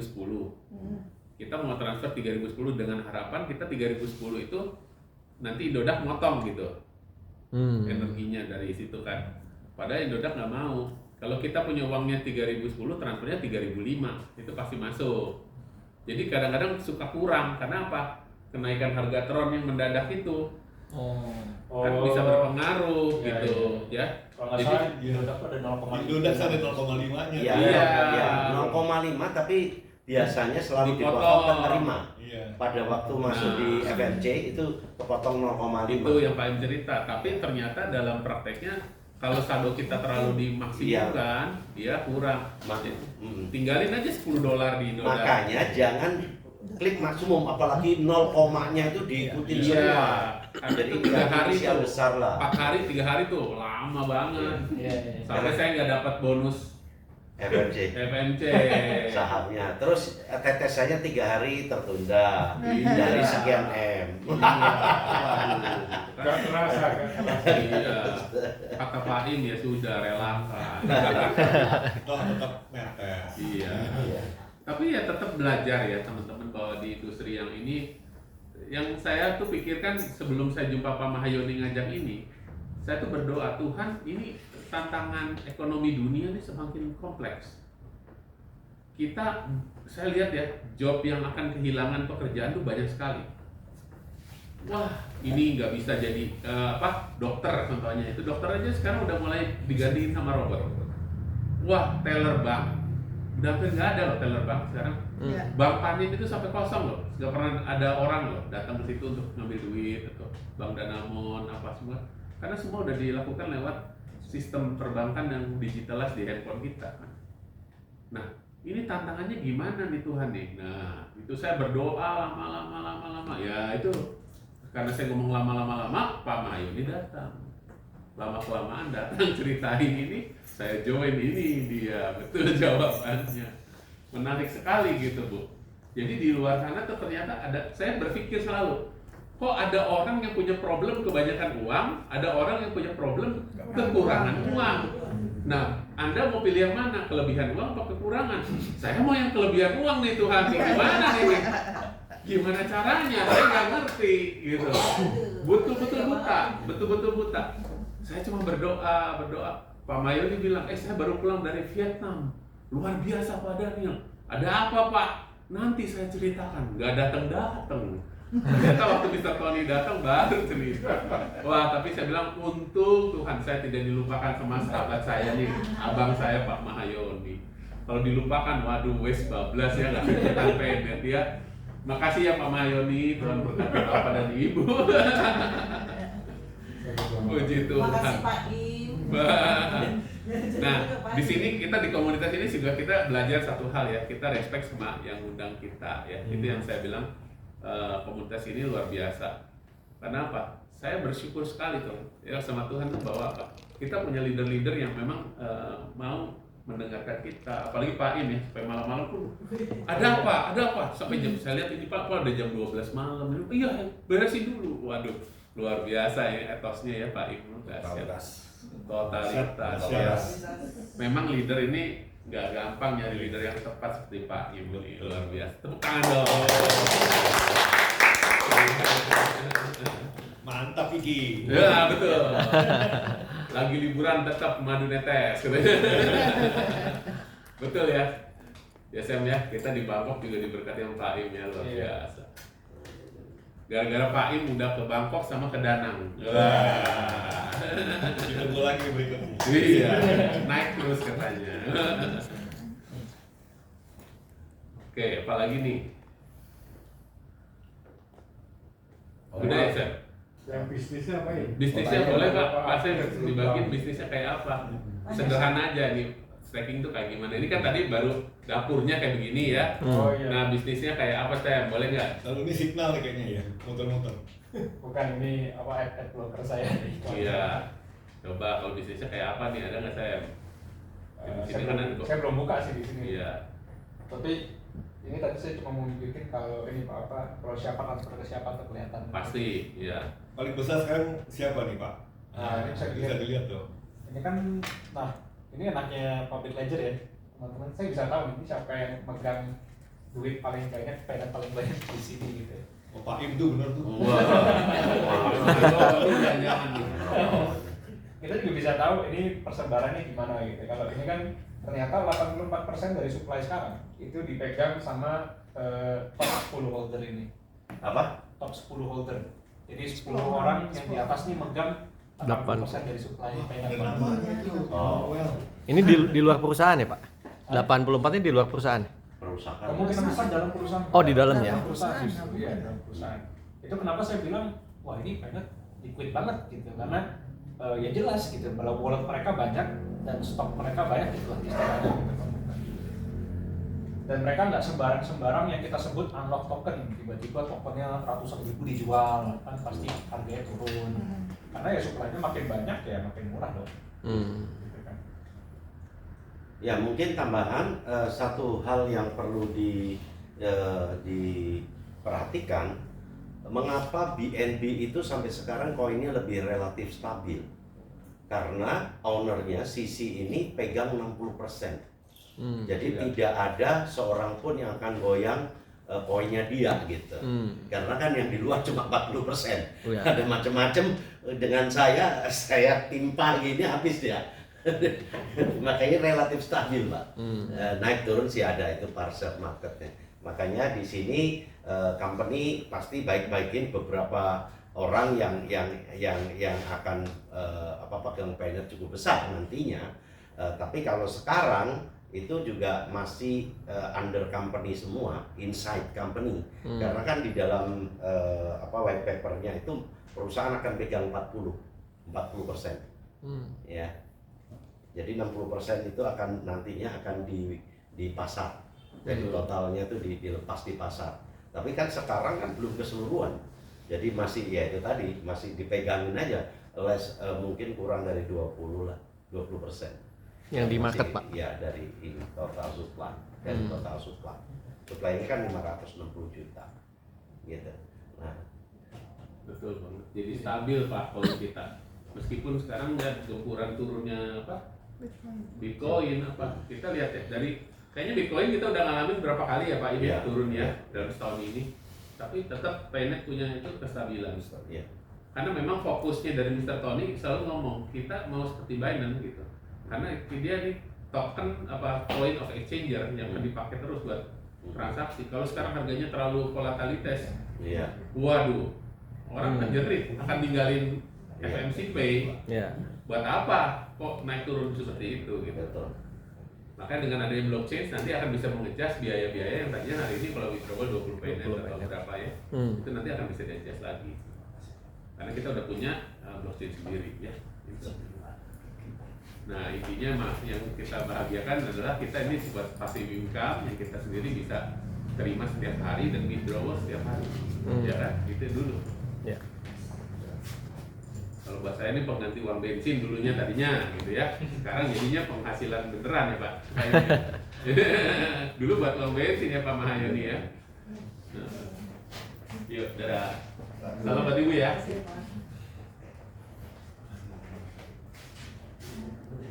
Ada pertanyaan lagi silakan. Iya. Usaha catering. Usaha catering. Jadi kelihatan ya ini ya. Saya Siapa? punya, istri saya punya Paynet ini. Ini apa? Di apa ini? Sekarang dia punya Jumlahnya apa? di mana? Ini kan di sini Pak. Ini kalau kalau di Itu di mana? Bukanya di mana itu? ini Di caranya Tronscan. kalau bayar batch-nya seperti ini. Yang batch-nya sewa. Ini kalau ke Tronscan.org nanti ya. Ini. Iya, saya sekarang pemilik gedung ini. Ya, oke. Ya. Jadi istri saya tuh punya Ini ada di sini. kafe, komputernya Kayaknya sebagai penamping. Jadi lebih kurang lagi. ini kan ada dua ya Pak ya? Ada dua kayaknya. Biasanya yang satu ini kontrak lamanya dia. Iya. Ini kontrak lama. Jadi saya bisa segini lagi ya. Jadi yang berlaku sekarang ya. Iya, dari 1 jadi 2. Oh, itu berarti linknya berbeda ya? Nomor apa tuh? Address, wallet addressnya pasti beda ya? Beda Pak.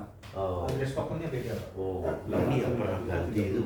Tahun berapa tahun? Kalau Populasinya. Uang saya yang hilang 1.000 itu. Oh iya, salah kirim ke lama kan. Iya. terus malah jadi 9 Ada di situ, Pak. Ini yang hilang 1.000 Lagi ini Iya, kelihatan nggak? Kelihatan tersuat gitu lah. Ya bapak, gitu makanya. sudah lakukan itu. Nggak bisa diapa-apain. Nggak bisa Kan diapa-apain. ini Kalau yang gitu, lama, iya, ambil dari sini. yang lama kan dia sebut ini new address tokennya gini gitu. Nah, ini udah bisa. Oh. 5 menit masuk BCA. Tapi ini the transfer yesterday-nya udah 0 gitu ya. Bisa. 5 menit itu udah masuk BCA. Tanya paling kok. Paling kok belajar apa 5 menit ya? 4 menit. Jadi terakhir transfer 76 hari yang lalu. Withdrawnya 4 menit udah. Siapa? Justru Nggak tahu itu siapa kalau dia Cuma 3 dong kayaknya. Oke, malah 2 menit. Nah, ada yang udah mungkin 1.5. Kalau pindah gitu kenapa ya, Sam ya? Itu nunggu. Biasanya kenapa tuh? Pindah gitu loh. Oh, enggak benar. Pindah gitu.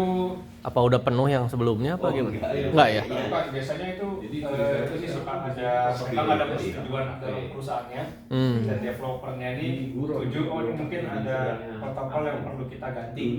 Dan Oh. salah satu cara untuk melakukan itu ya harus ganti address token atau ganti smart contract gitu.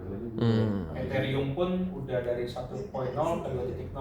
Oh, itu pasti ganti ya? Ya itu ganti. Kan makanya ada Ethereum klasik ya. Hmm. Ethereum klasik itu adalah Ethereum sejati sebenarnya. Itu yang dulu di awal dipropos itu Ethereum klasik. Hmm. Lalu kan ada istilahnya ada perbedaan pendapat nih. Yang satu mau proof of stake, yang satu tetap mau proof of work. Gitu ya. Proof of stake jadilah Ethereum sekarang dikenal semua orang. Yang di bawah Vitalik Buterin. Hmm. Yang Ethereum klasik masih jalan, masih ada penggunanya. Walaupun nggak banyak. Itu sering terjadi kok. Hmm. Karena kalau orang nggak setuju sama protokol itu udah pecah. Ya. Bitcoin makanya ada Bitcoin Cash, ada Bitcoin Cash, ada Studio foto. Z Bitcoin atau apa gitu. Maksudnya itu fork semua gitu. Karena ini kan ini free software gitu, orang bisa fork sesukanya. Gitu. Saya bisa bikin Bitcoin saya sendiri gitu. Kalau saya punya pengikutnya saya sendiri, saya bisa bikin Bitcoin sendiri. Komunitas. Iya. Asalkan ada komunitas yang menganggap itu berharga dan menggunakan itu sehari-hari, ya ini ada nilainya. Kalau nggak ada ya wes. Itu dari 1 pakai lagi. Dalam setahun jadi 8. Sekarang masih banyak yang mining Ethereum klasik masih banyak. Memang masih menghasilkan Masih daripada mining Bitcoin rugi gitu kan mining Ethereum klasik. Nah Ethereum klasik itu juga dia proof of work yang punya pemenang runner up. Kamu bisa dapat juara 1, juara 2, juara 3. Nah nanti kamu dapat hasilnya. Itu ide dari Ethereum klasik. Jadi proof of stake sekarang bisa dapat rewardnya.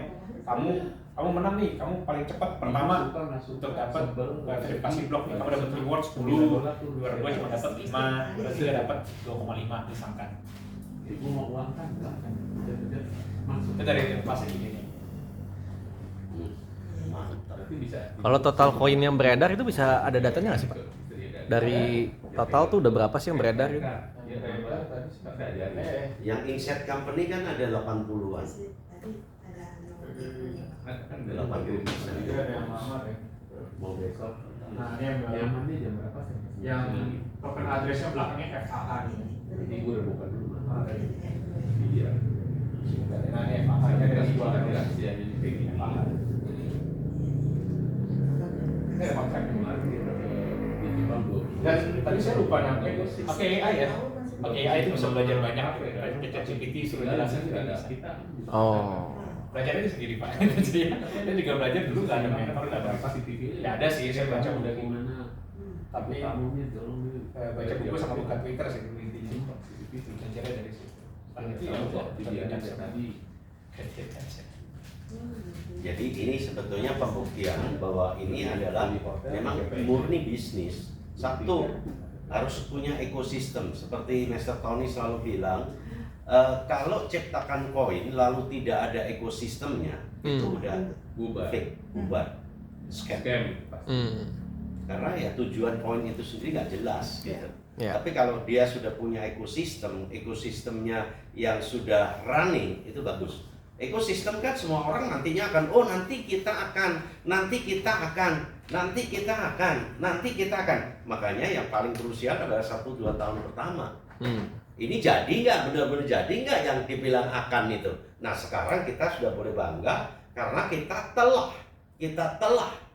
punya Heyotrip, telah punya newspaper, punya Shoptrip, ya kan, media sosial seperti Facebook, gabungan Facebook dan Shopee atau Lazada gitu.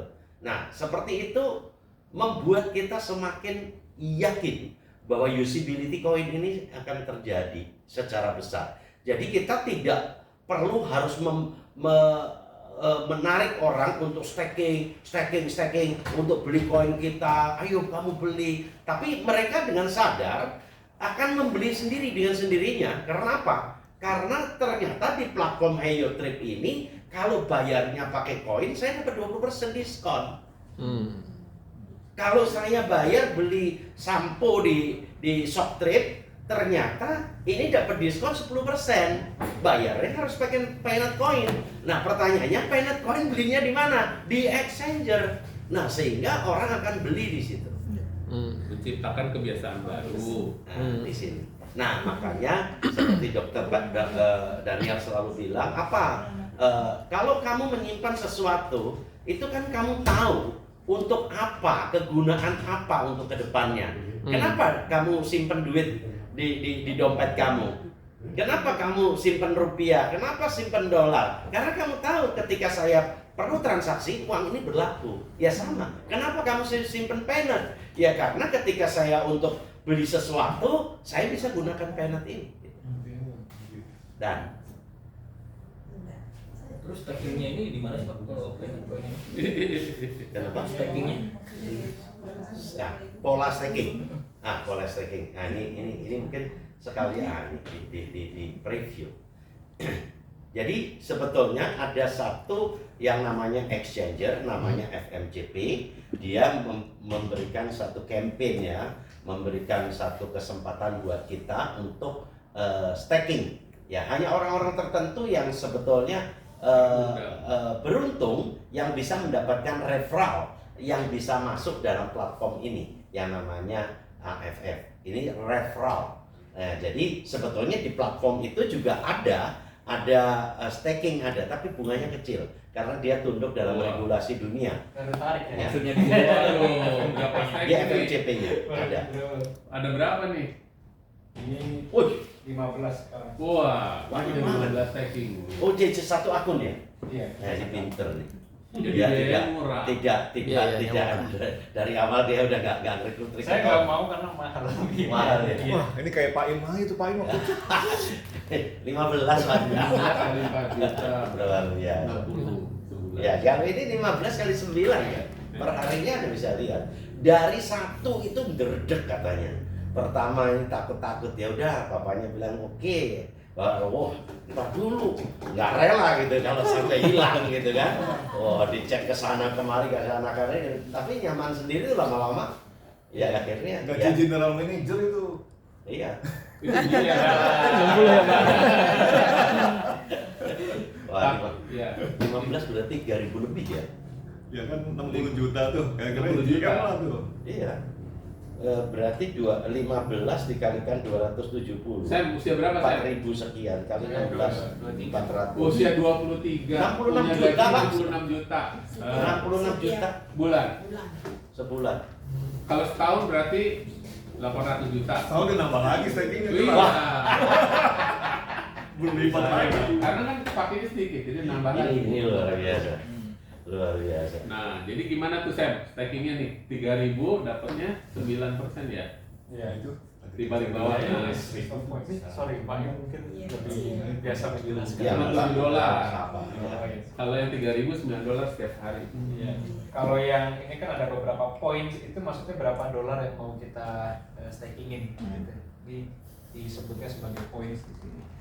Dan nanti misalkan 10 poin, ya kan, nanti active poinnya cuma 4, nanti kita cuma bisa dapat bentar. Artinya. Iya, 4%. Oh iya 4%. 4%. Sorry ini persen. Iya. 4%. Aktif poin itu persentase. Ya, tapi dia kembalinya dalam 52 bulan itu ya sekitar 2 tahun lebih. Ya, saya bantu ya. Jadi gini. Iya. Jadi Itu bonus. stacking point. Terima kasih banyak ya, tepuk tangan. Oh, luar biasa. Gak rugi saya datang. Iya, dia 9. Karena ini yang sebetulnya update ilmu saya Pak ini. bisa ajak kemana-mana nih kayaknya. Ah iya kayaknya. Tadi saya udah ngomong. Ini dari borennya. Ini cocok sekali untuk Zoom, Pak. Zoom. Zoom bicara dulu tentang bagaimana sebetulnya stacking ini sebetulnya bukan barang baru, barang sudah lama. Ini sama dengan yang dilakukan ETH tadi, ya Ethereum gitu loh, model ini. Cuma kan susah dengan cara itu dan biayanya 1, sekian M. Untuk 32 Ethereum tadi 1,4 M gitu loh. Nah, oke, kembali di sini.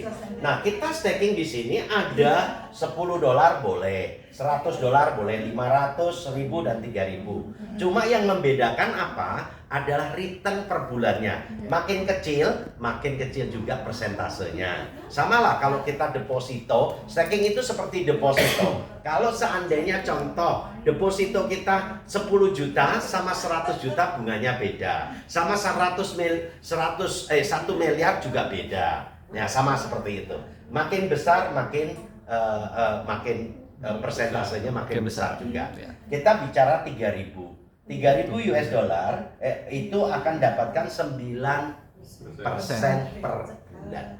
Selama berapa lama? Selama 23,33 bulan, yaitu sama kurang lebih 2 tahun. Kita dapat tiap bulan dapat 270 US. Ya, 3.000 dikalikan 9% sama dengan 270 US. 270 US itu kurang lebih berapa? Kurang lebih 4 juta sekian lah, tergantung US dollarnya harganya berapa. Nah, setelah itu barulah modal yang kita miliki akan dikembalikan. Tapi kalau kita balik bahwa sejak awal kita sebenarnya sudah dikembalikan bertahap, yaitu $9 setiap hari. Jadi 1 bulan aja kita sudah balik 10%, 9%. 2 bulan sudah 18%, 3 bulan 27%. Jadi 1 tahun pertama itu sebetulnya modal kita sudah balik. Gitu. Ya, jadi tetap perusahaan akan komitmen. Total keseluruhannya adalah 310% dari modal kita. Jadi 3.000 dikalikan 310%, 3 kali lipat, yaitu 9.300. Setelah itu selesai. Nah, mengenai apakah ini benar, dari mana perusahaan dapatkan uang, nah tadi sudah dijawab di awal. Jadi sebetulnya yaitu dia punya exchanger, dia punya trading fee, listing fee, dia withdrawal fee, dan lain sebagainya. Belum lagi koin yang dia miliki semua nyetor ke perusahaan. Koin yang dalam bentuk yang diproduksi 560 juta yang hanya diciptakan begitu, kapan bisa berharga? Ketika mulai dikasihin harga, lalu didistribusikan ke orang dan orang tertarik. Jadi kalau ditanya apakah saya bisa jual tisu saya seharga $5, ya kalau sepakat ya boleh-boleh aja. Ya kan? Komunitas gitu. Tisu saya ini cuma hanya di sini, cuma segini aja. Ya saya pegang 50% dari tisu ini. Nah sekarang tinggal sana siapa yang punya tisu ini sakti loh. Anda kebaskan gini, wah apa aja jadi emas itu di rumah. Gini, mau jual nggak? Enggak, mahal lagi. Wah bisa 10 kilo, Anda kibas-kibaskan 10 kilo rontok emas. Nah lama-lama kan ini sudah tak gini-giniin, rontoknya baru 2 kilo, berarti masih ada 8 kilo lagi. Wah heboh lah, sekarang heboh. Akhirnya mau kan beli tisu saya. Betul nggak? Nah itu sama model koin begini. Jadi perusahaannya sebenarnya perlu kita untuk apa? Untuk mencari komunitas. Jadi ini yang tadi disebutkan oleh Samuel tadi, bahwa ini sebetulnya kerjasama yang saling menguntungkan. Perusahaan untung punya komunitas, kita untung, duit kita bertambah. Jadi sama-sama nyaman. Bersyukur, jangan berpikir. Makanya saya bilang, ngapain berpikir ini scam, ini apa? Saya nggak terlalu banyak menjawab. Karena apa? Kalau Anda paham betul tentang konsep bisnisnya, seharusnya jauh dari itu. Ya, tapi tetap aja tadi di garis bawahi, setiap bisnis ada punya risiko. Ya, tetap ada punya risiko. Karena salah satunya risikonya adalah etiket baik dari perusahaannya. Betul nggak? Yeah. Itu yang kita nggak bisa selami, betul nggak? Tapi kembali lagi, sebonyok-bonyoknya orang, kalau bisnisnya itu masih menguntungkan, dia nggak bakalan kabur. Ya. Ngapain kabur? Karena ini kan digital. Segala sesuatu sudah diciptakan dan sudah selesai. Bukan berarti makin berkembang di dunia, makin omset bertambah, lalu makin bertambah pula karyawannya. Tidak, cost-nya nggak bertambah. Dia hanya nungguin aja. Lah ngapain kabur? Makanya kalau orang berpikir kabur, belajar lagi. Dan ini sangat-sangat bagus penjelasan seperti tadi. Makanya saya bilang, wah ini bagus nih. Ini punya style lagi ya untuk berbicara tentang staking. Gitu. Jadi saya yakinkan sekali lagi bahwa ini staking sangat menguntungkan. Kalau nggak gitu nggak ngurus gini banyak tadi. Kamu sudah punya berapa? Itu berapa? Tanggal berapa itu? Coba cek. Ini udah Ini. Juli tahun lalu. Juli tahun lalu. Juli 14 2024. Ini Oh 2024. dua ini yang pertama. Oh ini dua pertama. Ini udah hampir full convert. Tuh, udah kan 3.000, udah 2.955. Cukup. Makasih. Jadi sebenarnya saya pernah pakai ini buat ke teman saya, yakin ini lama sampai mencairkan $3.000 nih, udah mau balik modal gitu. Loh, ininya berapa? Iya. Ini 9.300 ya? Ya ini kan maksimum returnnya. Ya. Ini kan modal awal. Kan saya bilang ke mereka saya udah mau balik modal. Oh iya. Oh 1 tahun sih ya. Benar-benar. 24 ya 2024. Iya. Juli 2004. Oh belum kembali. Belum, nanti Juli tuh tanggal 13. Enggak, kalau kembalinya 2026 tahun depan. Oh 2 tahun ya. Ya 2 tahun. Ini kembali modalnya. Secara natural tidak didosok-dosok, netes doang, hanya netes aja. Ini. Nggak nyari orang, Nggak nyari ya, orang. Pak. Ya 2. Terus ini Agustus dia sudah dapat segini. Iya. Oh ini 2 lagi ya kamu ya. Setiap bulan 2 nih. Coba di atasnya lagi Coba September atasnya berapa? Eh? September berapa? September. Februari 2. Februari 3. Oh, Februari 3. 4 mungkin bisa coba. Aduh. Ini di audit nih, Bang. Di audit. Ya, Audit artinya kemarin. memang ini real gitu loh. Jadi apa tuh betul-betul orang mau ngerti nggak? Tadi malam saya dari Papua Pak, minta, Pak saya mau masuk 100 juta. Oh, nah, terus kamu ngerti nih? Gak ngerti katanya. Kenapa? Jangan cerita sama saudara saya. Kenapa? Dia anti model gini katanya. Loh kok kamu percaya? Ya katanya Pak Im bagus katanya. Ya bagus. Ya saya bilang ya udahlah saya stakingin. Tapi bener loh kata Pak Em loh. Makin kita menunda makin hilang $9 per hari. Iya, betul. 10 hari udah $90. Kalau nggak percaya tunda setahun lagi, ya kami tetap aja ada di sini gitu. Tunda setahun udah $3.000 hilang. Makanya Duit, bener-bener duit. Makanya orang ya coba saya bilang. Pak Im ceritain dong, Ya. mamanya Pak Im. Oh iya, mama saya 84 tahun. Dari beli 1, terus akhirnya dia bilang apa? Ya udahlah namanya anaknya kerja kan, disupport gitu kan. Terus kakak saya disuruh gitu. Padahal anti juga model-model gini, nggak ngerti juga. Ya udah. Tapi lama-lama, enak ya ini ya. Enak ya, akhirnya tambah sekarang punya 7. Ya. Coba nenek-nenek umur 80, 84. punya 7 kali 4,5 juta. Ya, sudah dapat 30 juta lah, lumayan lah di desa. Tapi jangan gitu mertuanya dia. Makan durian. Nah, Itu gara-gara durian. 1,5 M, lebih hampir 2 M sekarang. Iya. 2M-an. Gagal bulan darah gitu. Jadi dengan 2M itu 180 juta setiap bulan dia dapat usia 82 tahun. Ya kemarin baru beli jual tanah Keliling dunia. dan jalan-jalan. Ya saya bilang untuk nikmatin apa kalau nggak dinikmatin hidupnya? Iya Benar nggak? Dengan income yang ada. Ya udah sampai sana makan durian nikmat sekali. Itu enak kan. Ya mantap Diki katanya. Mantap. Ya, iya. Jadi staking aja. Kalau saran saya staking saja. Paham nggak paham nanti aja. Nggak perlu tergesa-gesa cari orang. Ya Anda belajar. Kalau Anda tunjukin, loh kok sulit sekali? Ya karena kurang banyak. Makin banyak makin powerful. Ya seperti gini, seharusnya tunjukin mau. Ya berbuat baik aja. Lu nggak mau nggak apa-apa. Wong tidak wajib. Iya. Tidak wajib tetap dapat duit. Iya kan? Orang masuk kita dapat 5% dari dia, itu pun motong ini kita, jatah kita. Jadi tidak ada begitu selesai ya sudah selesai. Jadi bukan seperti multi level marketing. Kalau multi level marketing itu akan ditambah oleh perusahaan, Kalau ini enggak. Jadi bedanya masuk dan tidak masuk itu cuma 2 minggu saja. Bagi kita itu cuma 2 minggu. Ya 2 minggu $9, $9, $9, $9, $9, $9, 2 minggu kemudian, 15 hari kemudian dapat juga $150. Tapi kalau andai kata saya ngomong sama orang lain dan mereka percaya dan mau staking, yang seharusnya saya dapat 2 minggu kemudian itu jadi sekarang. Tapi limit semuanya ketika tetap segini, maksimumnya 9.300. Kalau ini sudah selesai sudah. Bye bye.